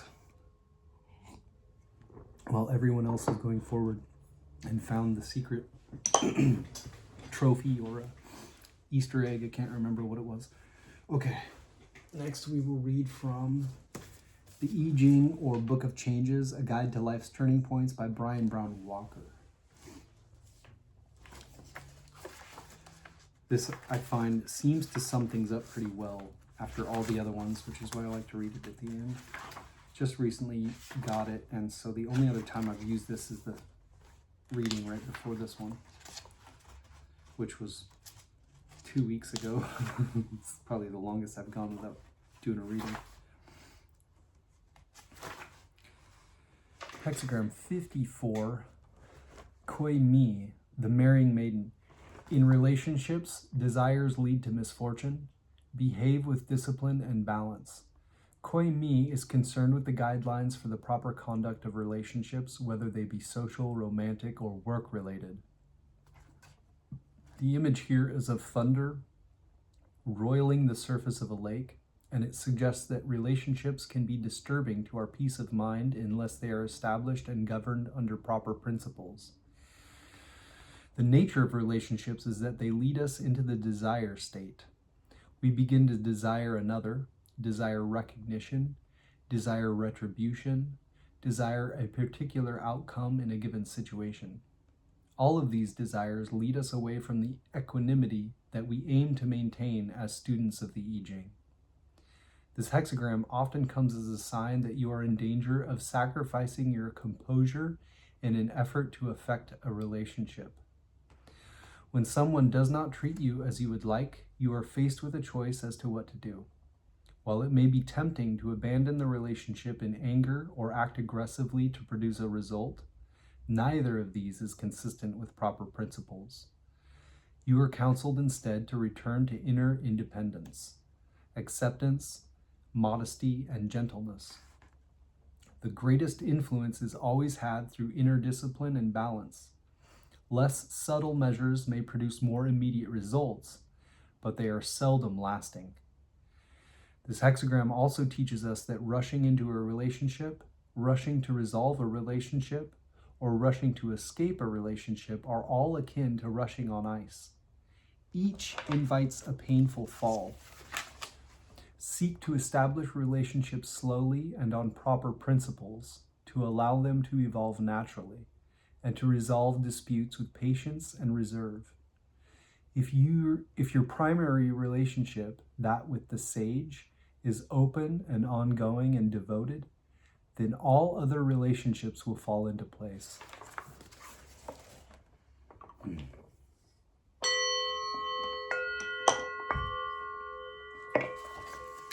And our supporting hexagram, which puts our primary hexagram in a broader context and influence, a direction of travel, an underlying issue that has to do with you and your relationship to it all.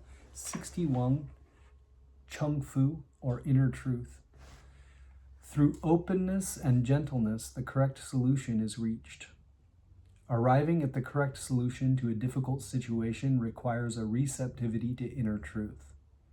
Unless we are willing to put aside the strong emotions of our egos and devote ourselves to discovering what is right, there can be no hope of progress at this time. Help only comes when we invite it with a sincere and innocent attitude. The I Ching teaches a simple but effective method of influencing difficult people and arduous situations.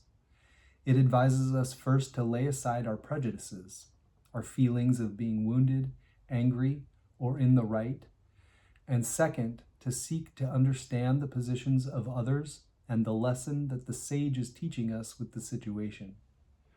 Even when another is truly out of line, it is only by accepting this and remaining balanced that you make it possible for positive change to occur.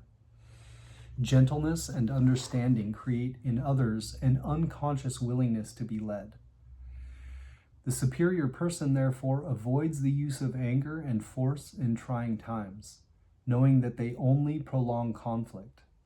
It is far wiser to accept that each experience we have is necessary for us to learn something about ourselves and about the higher laws of life. The greatest openings come when we meet difficulty with acceptance, gentleness, and a desire to understand the lesson underneath.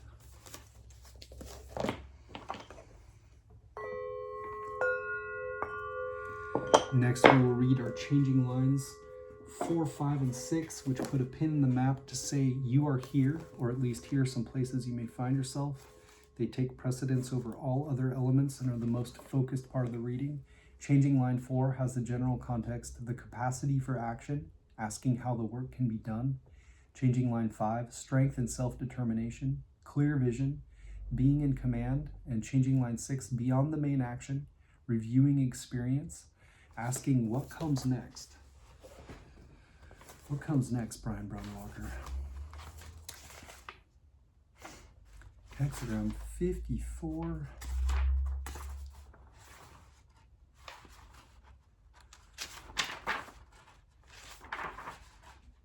The Marrying Maiden.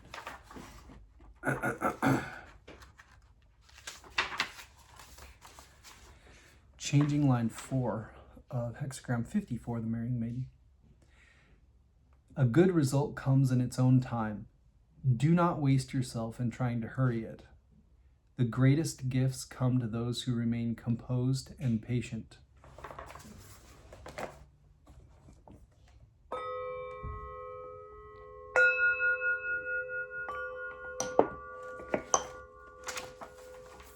Changing line 5.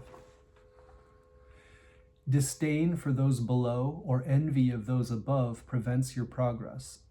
Strive not to achieve a goal or to have an influence, but to embody proper virtues.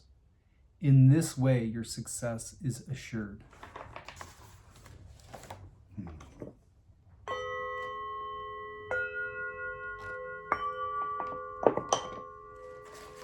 changing line 6. Correct conduct is empty unless our hearts are also devoted. Success is only possible when we abandon our own agendas and follow the way of the sage.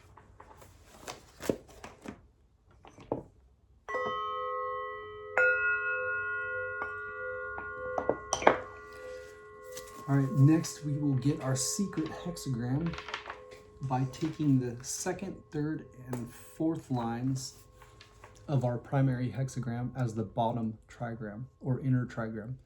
So it'd be solid, broken, solid, which is Li, fire and light. And then the top trigram is going to be the third, fourth, and fifth of our supporting hexagram. So broken, broken, solid. So that's mountain above Li, and Li, fire and light.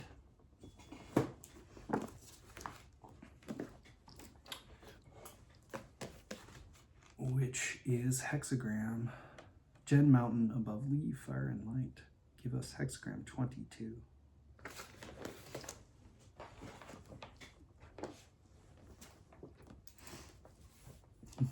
No place to write this hardly. There we go. Hexagram 22. I-ming calls. And the secret hexagram is the hidden influence behind the situation. 22 is adornment, private cultivation without ostentation, mutual complementarity of clarity and stillness.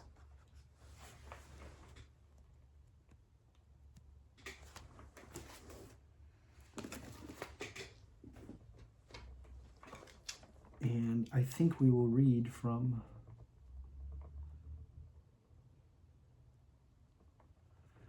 Venabelle Wen and Browne Walker for this.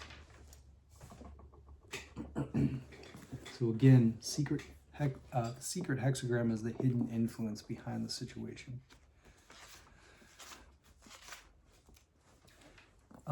Venabelle Wen calls it luminosity. The Oracle. Your public image now suffices for the small undertakings, but the large undertakings will exceed your beauty and grace. A personal journey will strengthen your luminosity. Strive to burn brighter, but through little steps day by day, and not by reckless compromises of yourself. To amplify your luminosity, seek advanced development of your talent and skills. It is a time for acquiring knowledge and experience. Knowledge is your beauty, experience is your grace. Be luminous. There is fire at the base of the mountain, luminosity. The sage possesses clarity of insight into myriad matters of law and policy. You possess the grace, poise, elegance, and presence to show yourself favorably to the public. The mountain fire is luminous. You are adored. Undertaking the endeavor can reap small gains. The adornments bring favor, but who is the sage without the adornments? A pilgrimage lies ahead. Small gains made upon undertaking the pilgrimage. The fire illuminates a majestic mountain. There is beauty and grace in the form, exuding luminous beauty and grace. Gains are small when luminosity comes from wearing adornments. Beauty is not in form. Grace cannot be limited to appearances. There is no need to be proud of your adornments.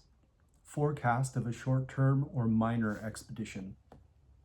On adornments, references to adornments as a complete thought indicate adornments that make you beautiful and luminous. In the interest of brevity, each time I meant adornments that make you beautiful and luminous, I simply wrote adornments. The concept here is an attribute that you can acquire, like jewelry, beautifying yourself, or a learned skill, one that is not necessarily inherent to you, but that you have earned. Such an attribute helps you to attract attention, status, and goodwill.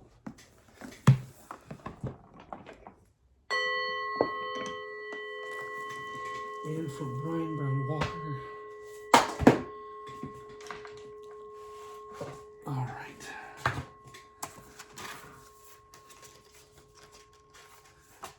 Hexagram 22. Browne Walker calls grace. Inside the strength of simplicity and self-knowledge, outside the beauty of acceptance and gentleness. This hexagram encourages you to cultivate a quality of grace in your relationships and in your general way of being. In this way, you gain a power greater than any other to open a way through obstructions in your dealings with others. Good fortune is yours if you concentrate on bringing more grace to your thoughts and actions now. It is human nature to want to use forceful ways to try to get what you want from others and from life. Our egos encourage us to act aggressively, to speak boldly, to intimidate others, to buffalo our way through difficult situations. This false power can be momentarily satisfying to our ego, and temporary victories can be won in this way. But genuine power and lasting progress come from a different kind of strength altogether.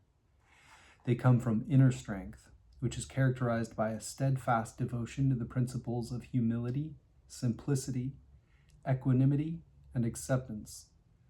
By gradually letting go of the vain, bullying energy of the ego and accepting the quiet guidance of the higher power, one acquires the substance that makes ongoing good fortune a possibility. This is a time to relinquish self-important maneuvering. Instead, return to stillness and contemplate the inherent wisdom of the principles of the sage. By practicing quiet strength within the gentle acceptance by practicing quiet strength within and gentle acceptance without, you acquire a grace that dissolves all barriers to progress.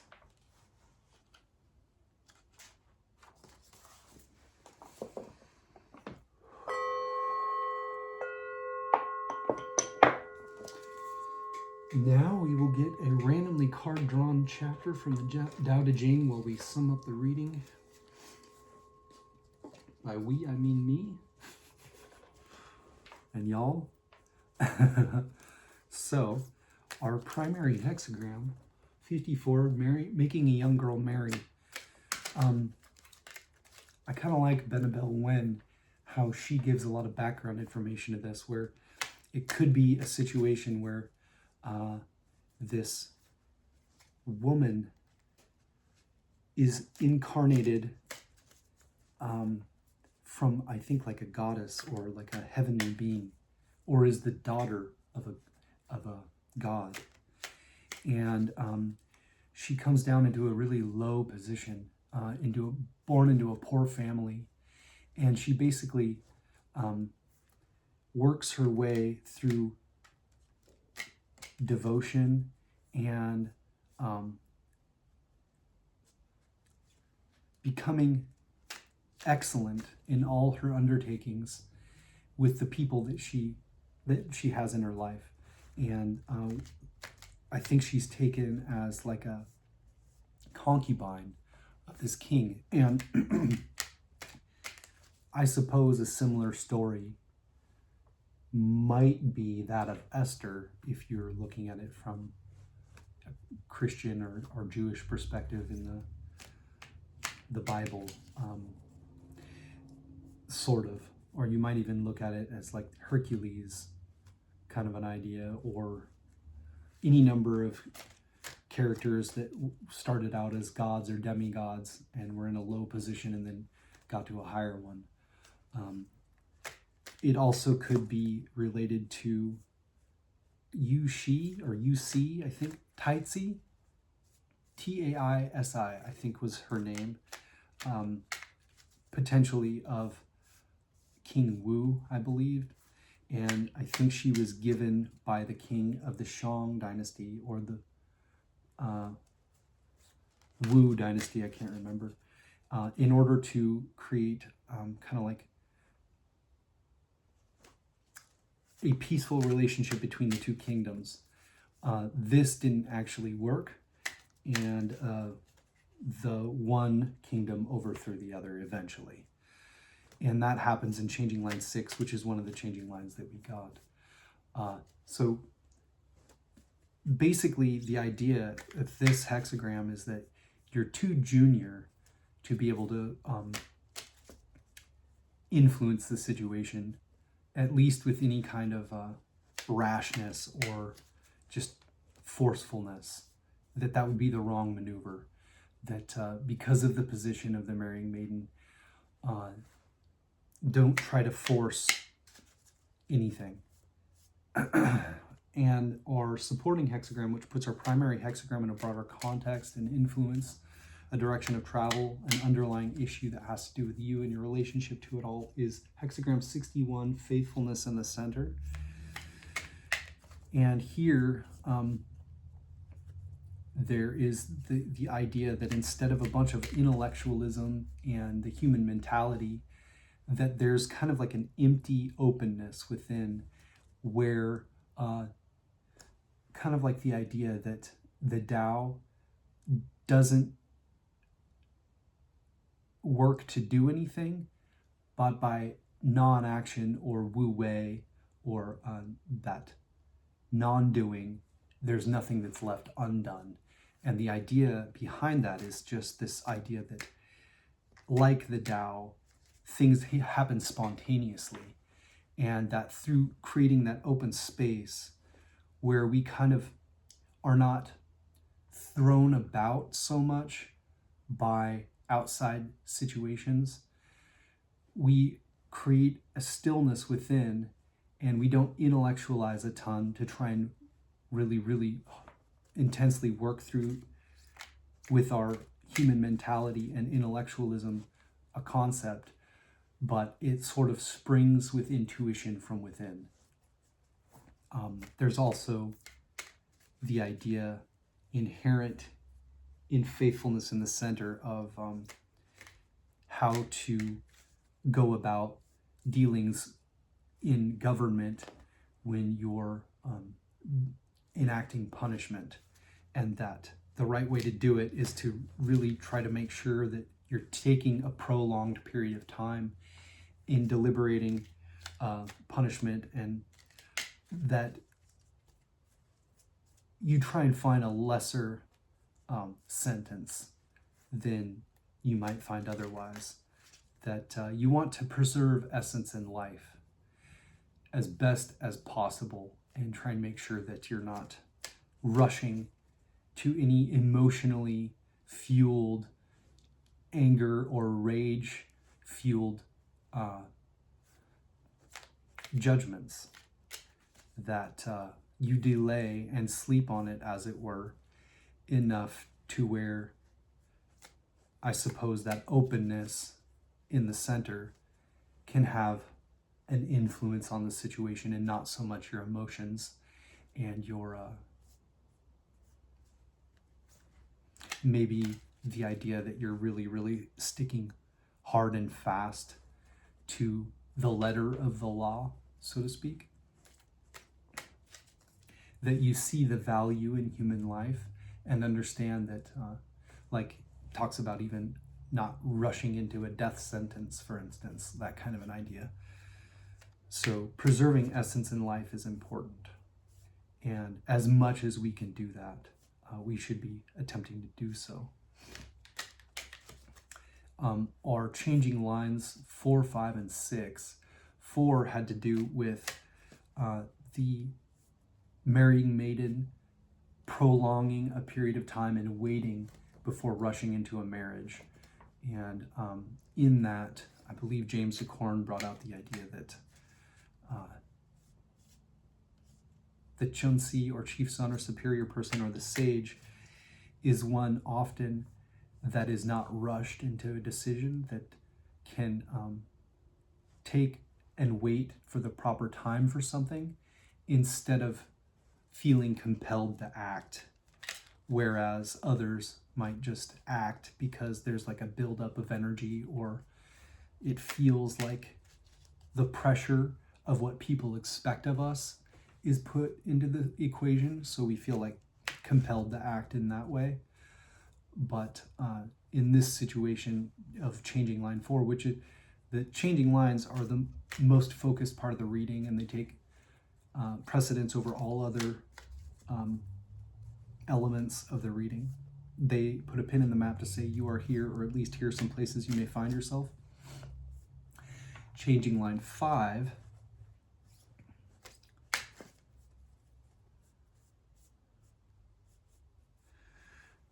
Give me a second. I'm trying to remember that one. I know the 6th one.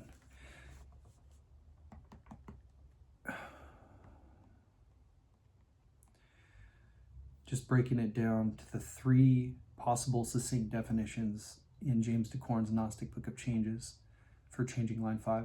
A, B, and C says A, you can't see the forest for the trees. The truth is hidden by distracting elements, but in the fullness of time it will be revealed. Seek simplicity. B, the true goal may seem less attractive than lesser, more seductive elements. And C, the simple solution is the best. Here, let's read what it actually says in the... That's right. The marrying maiden, is dressed to be married, and her sleeves are less embroidered or less beautiful than her bridesmaid, essentially. But the implication is that the princess showed better taste than her maid in not dressing too grandly. We must be on guard against ostentation. So in the culture, this was considered proper, for what was proper was the virtuous union, not the wedding dress.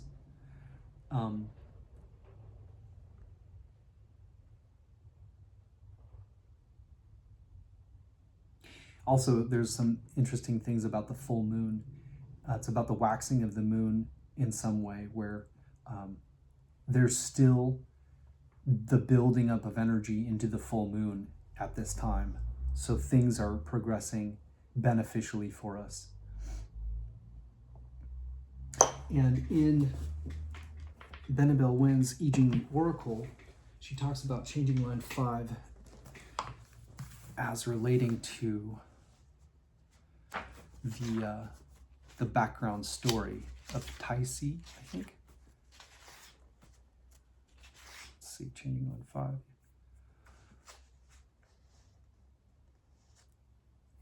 Emperor Di Yi gives his sister in marriage. His robes are not as well embroidered as the prince's.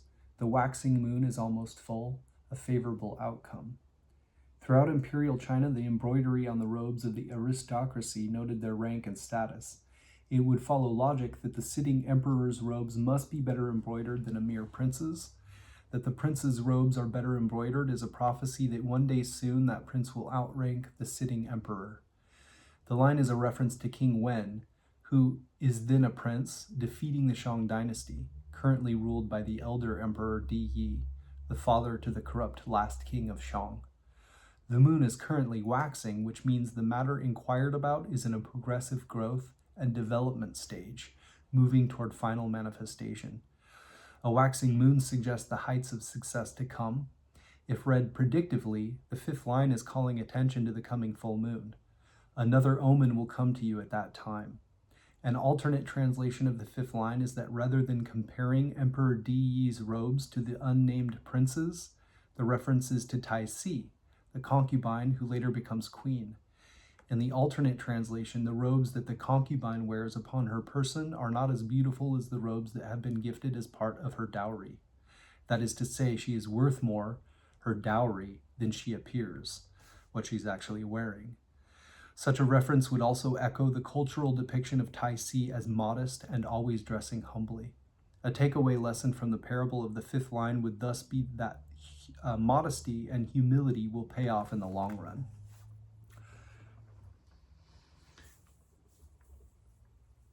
Trying to remember if there was, let's see, Browne Walker, too, really briefly for this. And then we'll keep a finger in I Ching The Oracle here for going back to it for the 6th line. So 54, changing line 5 in Browne Walker. Disdain for those below or envy of those above prevents your progress. Strive not to achieve a goal or to have an influence, but to embody proper virtues. In this way, your success is assured. And in the 4th line, he talks about, he says, a good result comes in its own time. Do not waste yourself in trying to hurry it. The greatest gifts come to those who remain composed and patient. And then we get to our 6th line, and it says, correct conduct is empty unless our hearts are also devoted. Success is only possible when we abandon our own agendas and follow the way of the sage. And Benabel Wen of the 6th line says, the maiden carries a basket, but the basket holds nothing of substance. Sacrificing a sheep in ritual, there is no blood. No harvest comes from the sacrifice. When the sheep is sacrificed in ritual to petition the gods for a bountiful harvest, the sheep does not bleed, which is seen as a bad omen. The gods have not accepted the offering. You've undertaken a fruitless endeavor. And the story behind the 6th line here is the concluding the legend of Tai Si. The 6th line is a continuation of the narrative in the 5th line. There were tensions between the Shang and the Zhao states predating King Zhao of Shang and King Wen of Zhao. King Zhao of Shang's father, Emperor Di Yi, attempts to broker a peace between the two states by marrying off his sister or perhaps his daughter to King Wen of Zhao. The efforts toward peace are fruitless. War breaks out between the states regardless, and the Shang dynasty is overthrown. The woman carrying a basket is a reference to a traditional wedding custom of the bride presenting the groom with a basket of offerings. Here, the basket holds nothing of substance, suggesting that the groom gains nothing. During the Shang, blood sacrifices were made to the gods for a good harvest. The bloodletting during a ritual sacrifice was also believed to end disasters and to purify. Thus, the 6th line is considering the situation from the Shang's vantage point.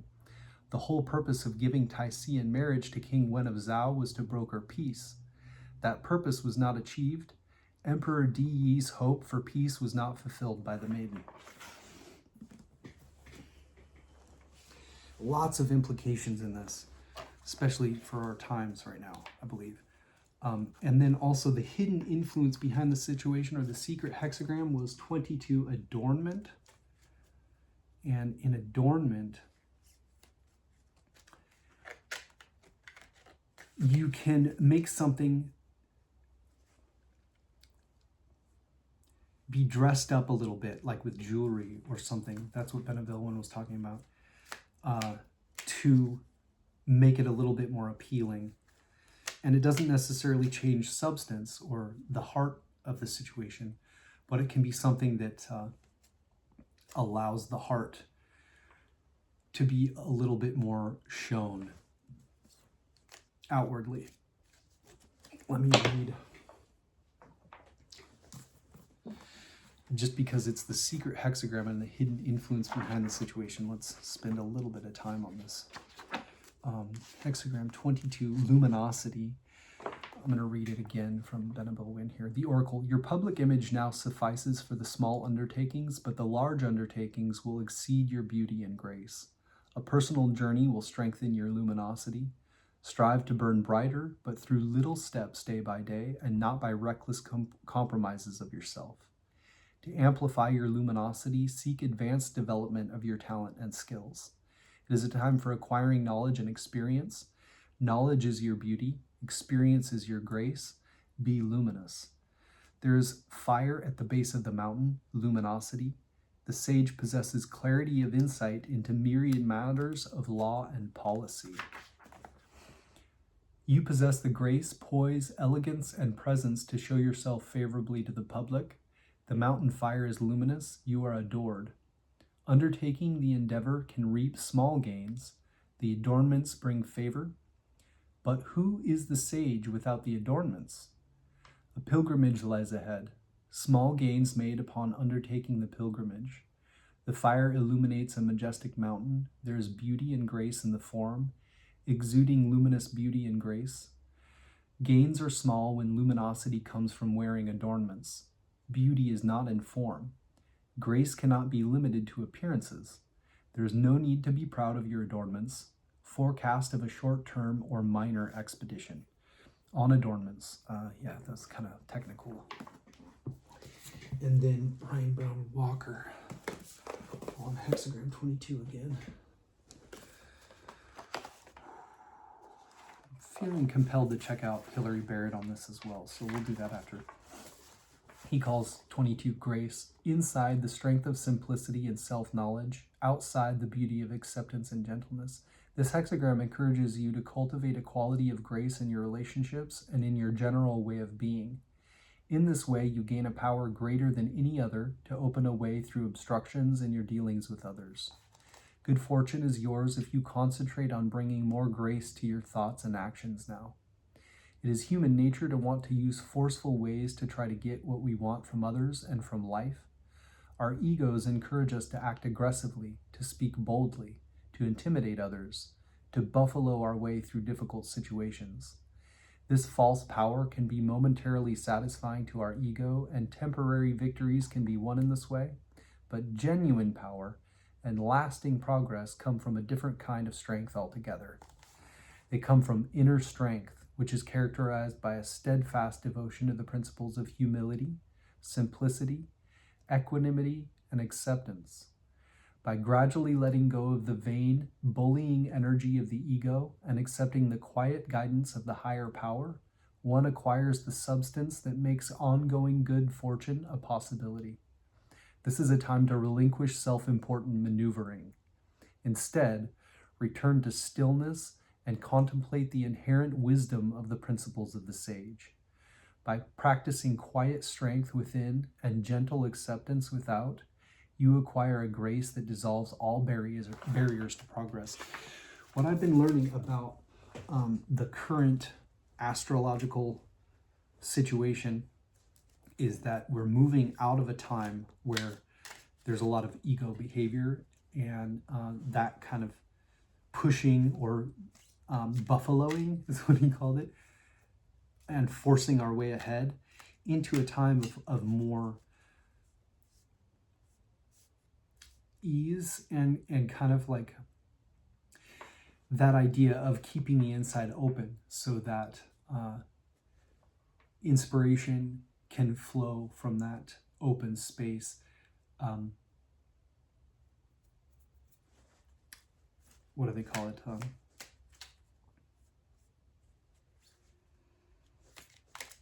Spontaneously.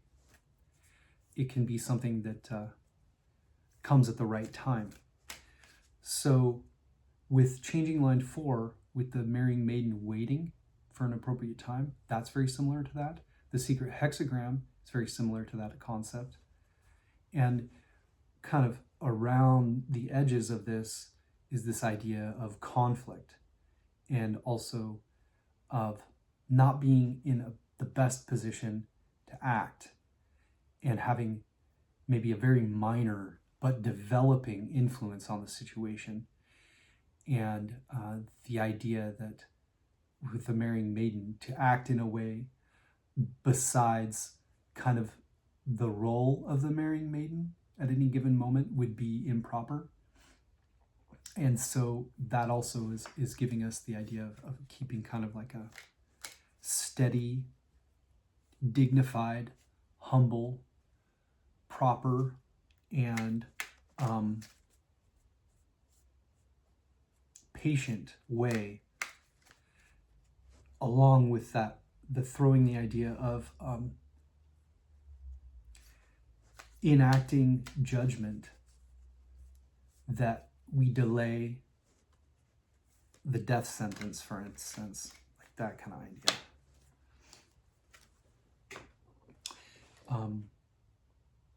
And with Benabel Wen talking about the situations with the two kingdoms, that there was conflict and that there was almost an insinuation that the young prince wearing clothes that were outranking the king's clothes or the emperor's clothes indicated a time where that prince would succeed the throne above the emperor, the current emperor, as well as the idea that the marrying maiden being given to one of the kings to promote peace between the realms, and that not lasting. We've got 4, 5, and 6 where she delays the marriage to a proper time, a time that wasn't pressured from the outside, but was the true proper time of maybe the Tao, you might call it that.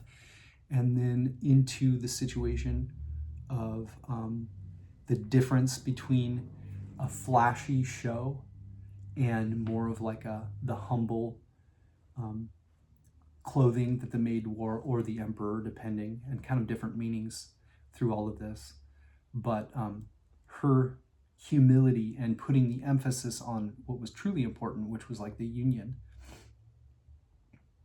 The Hyros Gamos would be probably hexagram 11, but this is the improper arrangement of, it's not a true unity, really.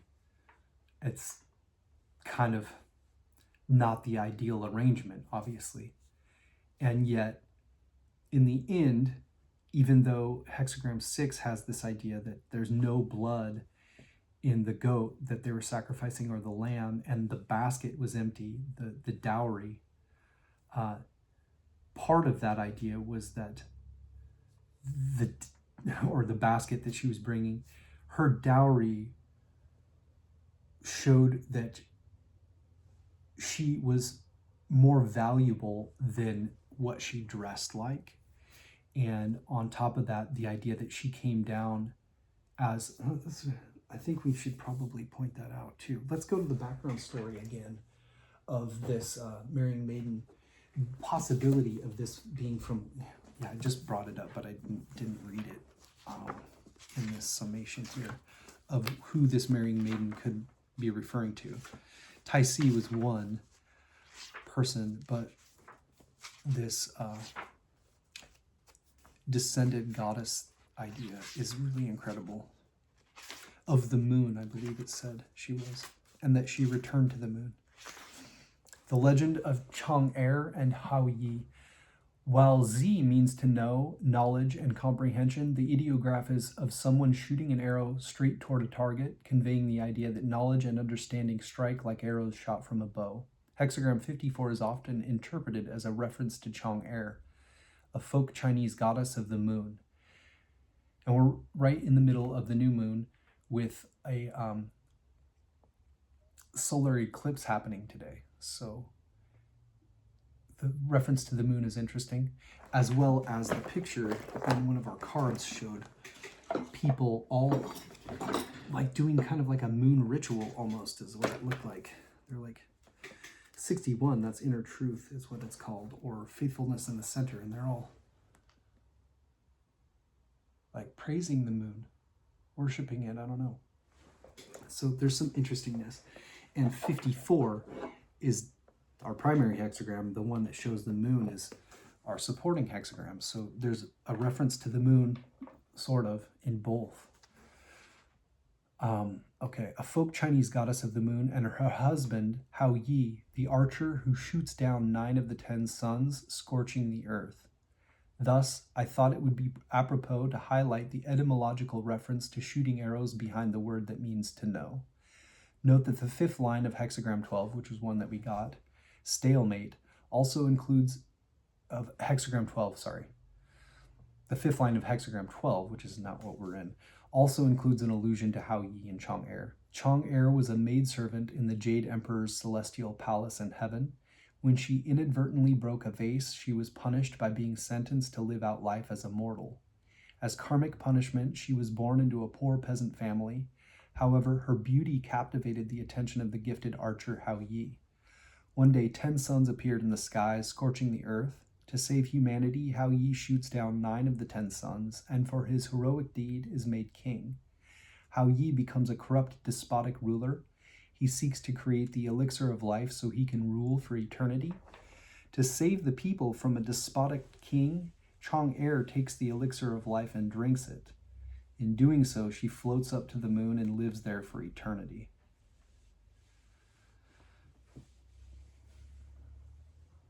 Let's also read The Legend of Tai Si, concubine who becomes empress. An alternative theory is that Hexagram 54 references Tai Si, King Wen's wife. In this mythical telling of the story, Tai Si was a maiden taken as one of King Wen's concubines, but he so loved her that Tai Si eventually became the empress and bore the king 10 sons. She is the mother of King Wu of Zhao and the Duke of Zhao. In all accounts, Tai Si is venerated as an ideal concubine, then queen, wife, and mother. When she first enters the Zhao royal palace as a concubine, she is humble and respectful toward the queen. She has the intelligence and wisdom to counsel her husband, King Wen, on matters of state, and to do the same later for her son, King Wu. Tai Si is credited as the reason why her sons, such as King Wu and the Duke of Zhao, came to be such wise men. Tai Si was described as modest, avoiding opulence, and dressing simply. Hexagram 54's references would suggest that Tai Si is the sister or daughter of Emperor Di Yi, a good king of the Shang dynasty, and father to the corrupt king Zhao of Shang, who imprisons King Wen, technically his uncle-in-law or brother-in-law. Though historians have not been able to verify the accounts as narrated in Hexagram 54 according to the 5th line, Di Yi marries off his young sister or daughter to King Wen of Zhao in hopes that doing so would maintain peace between the kingdoms. Unfortunately, such hopes are not fulfilled, as the Zhao ultimately revolt and defeat the Shang. So there's a lot of relationship-oriented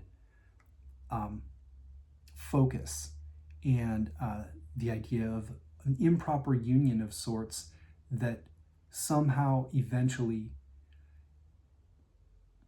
is helpful in a lot of ways, if not mythical, in the falling of one empire and the raising of another, as well as this evil king creating this elixir of life and this concubine who is a goddess really of the moon, drinking it and then floating back up to the moon so that this corruption can't continue forever.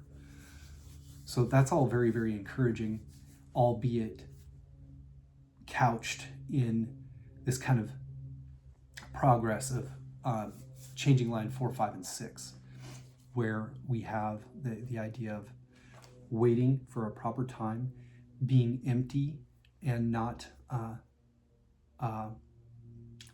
acting through the human mentality. It's in the bicameral mind theory, this has been coming up a bit because apparently that bicameral mind short, one of them, is getting a bit of attention. In fact, I noticed that people are actually searching and finding my channel. One of the top ways they did when I took a break for a long period of time.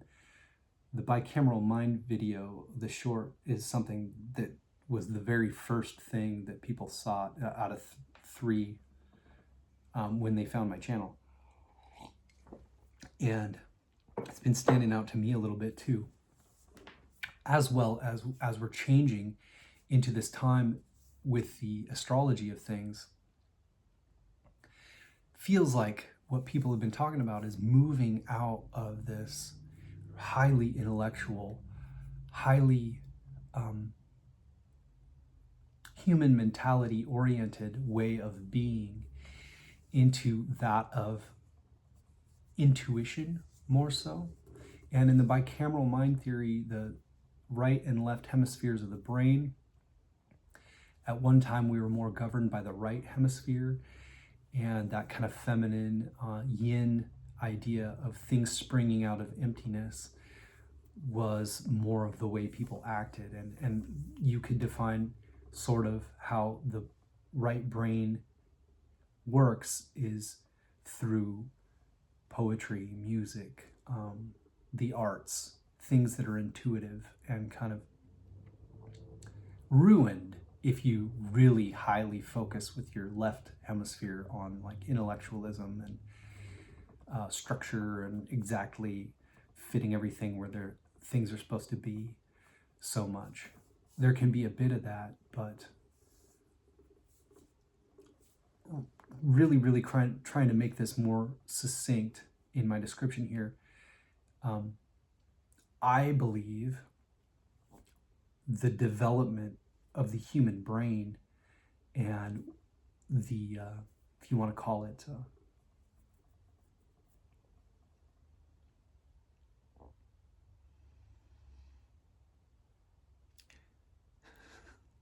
why can't I ever think of words when I need to think of words?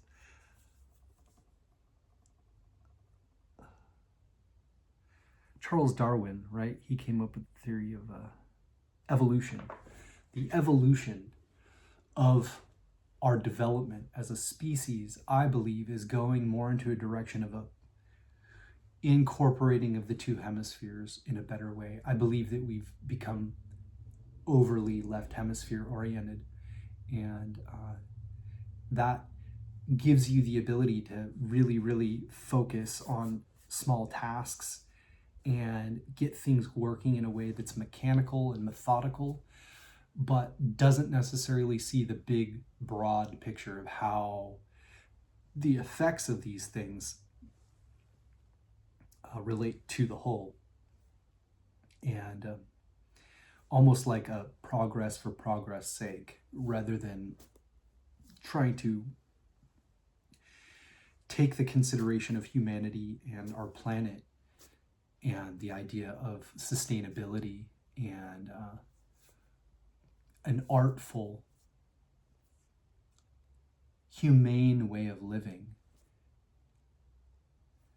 that if we could blend the two of these things together a little bit better, and I think that means that we're going to be swinging maybe a little bit farther into the right hemisphere of things,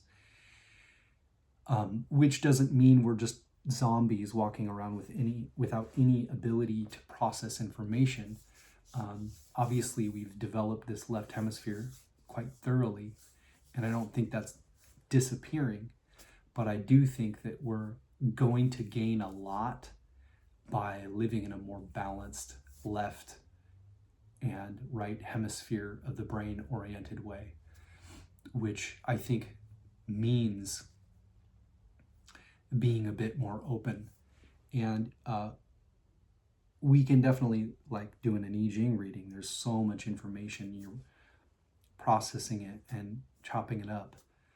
But to really, I think, pull the summation together, you have to take a step back from the whole situation and see all of it for what it is and take it in and have this openness that allows kind of the intuition to come out and take center field, or take up the main focus.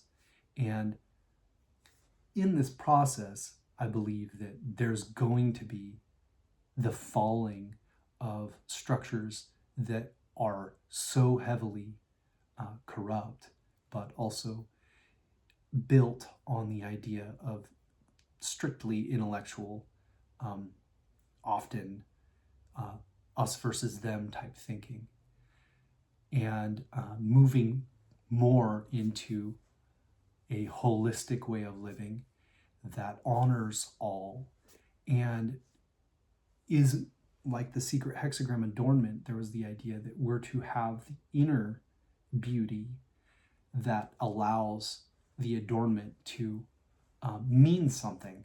If adornment is adorning something that at the heart of it is corrupt and faulty, then that's a waste, and that there should be a focus on heart and an honor of virtue and others, and the ability to be guided by that inner openness, where, like the Tao, it can be empty and not act, but through that inaction or that openness, nothing is left undone, because things can spring from that, like I said, spontaneously.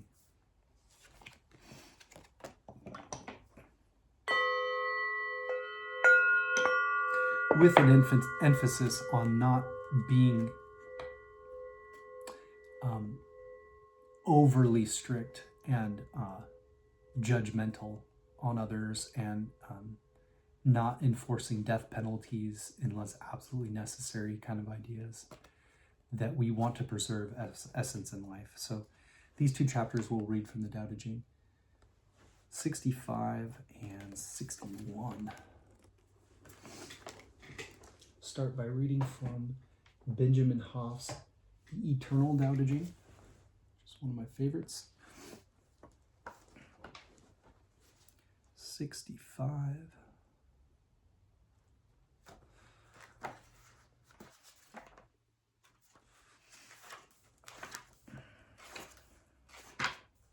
Simplicity.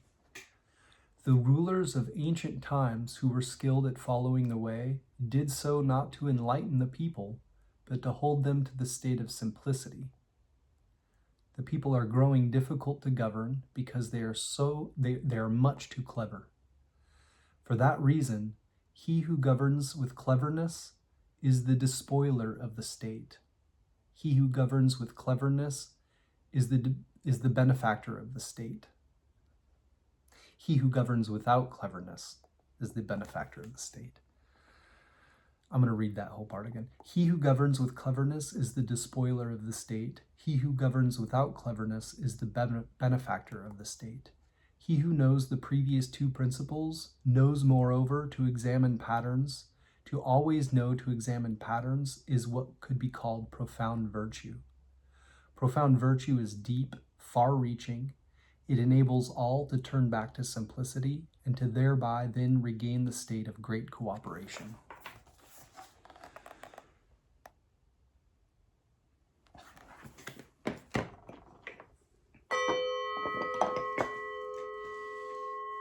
Also, we'll read from Jia Fufeng and Jane English's translation. 65 rather, first off.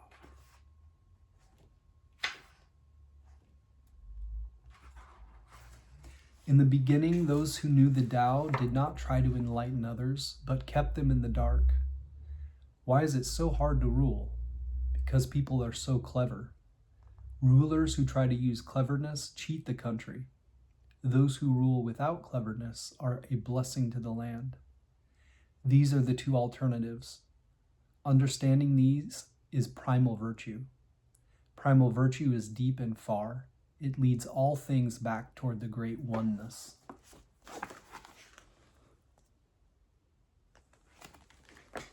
And Nothingness and Zero, a postmodern approach to Lao Tzu's Tao Te Ching, by Jeremy M. Miller. 65. Books. An empowered master or a skilled magician. These things have no consequence. There may be a divine law, but it is beyond the human power. Therefore teach nothing and keep the peace, allowing a neat path to zero.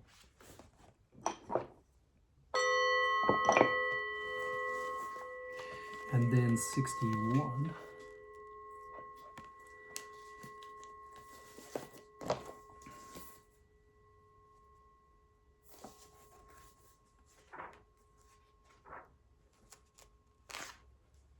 One that lies below.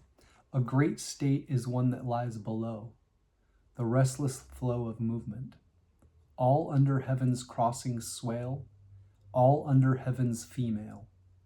The female always uses peace and stillness to overcome the male.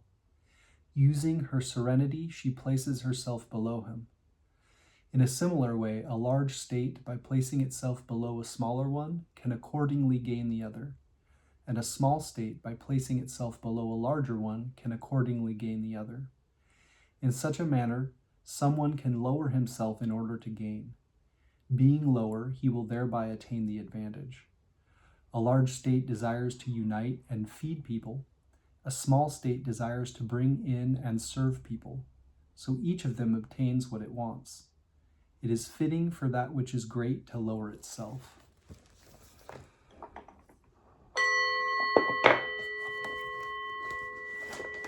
And 61 in Jia Fu Fang and Jane English's translation. A great country is like low land. It is the meeting ground of the universe, the mother of the universe. The female overcomes the male with stillness, lying low in stillness. Therefore, if a great country gives way to a smaller country, it will conquer the smaller country. And if a small country submits to a great country, it can conquer the great country. Therefore, those who would conquer must yield, and those who conquer do so because they yield. A great nation needs more people. A small country needs to serve. Each gets what it wants. It is fitting for a great nation to yield.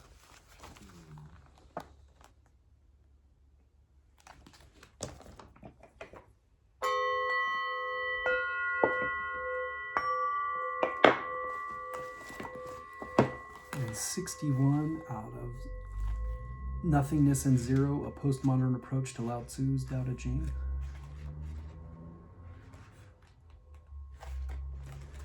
Three as 0, 1, 2.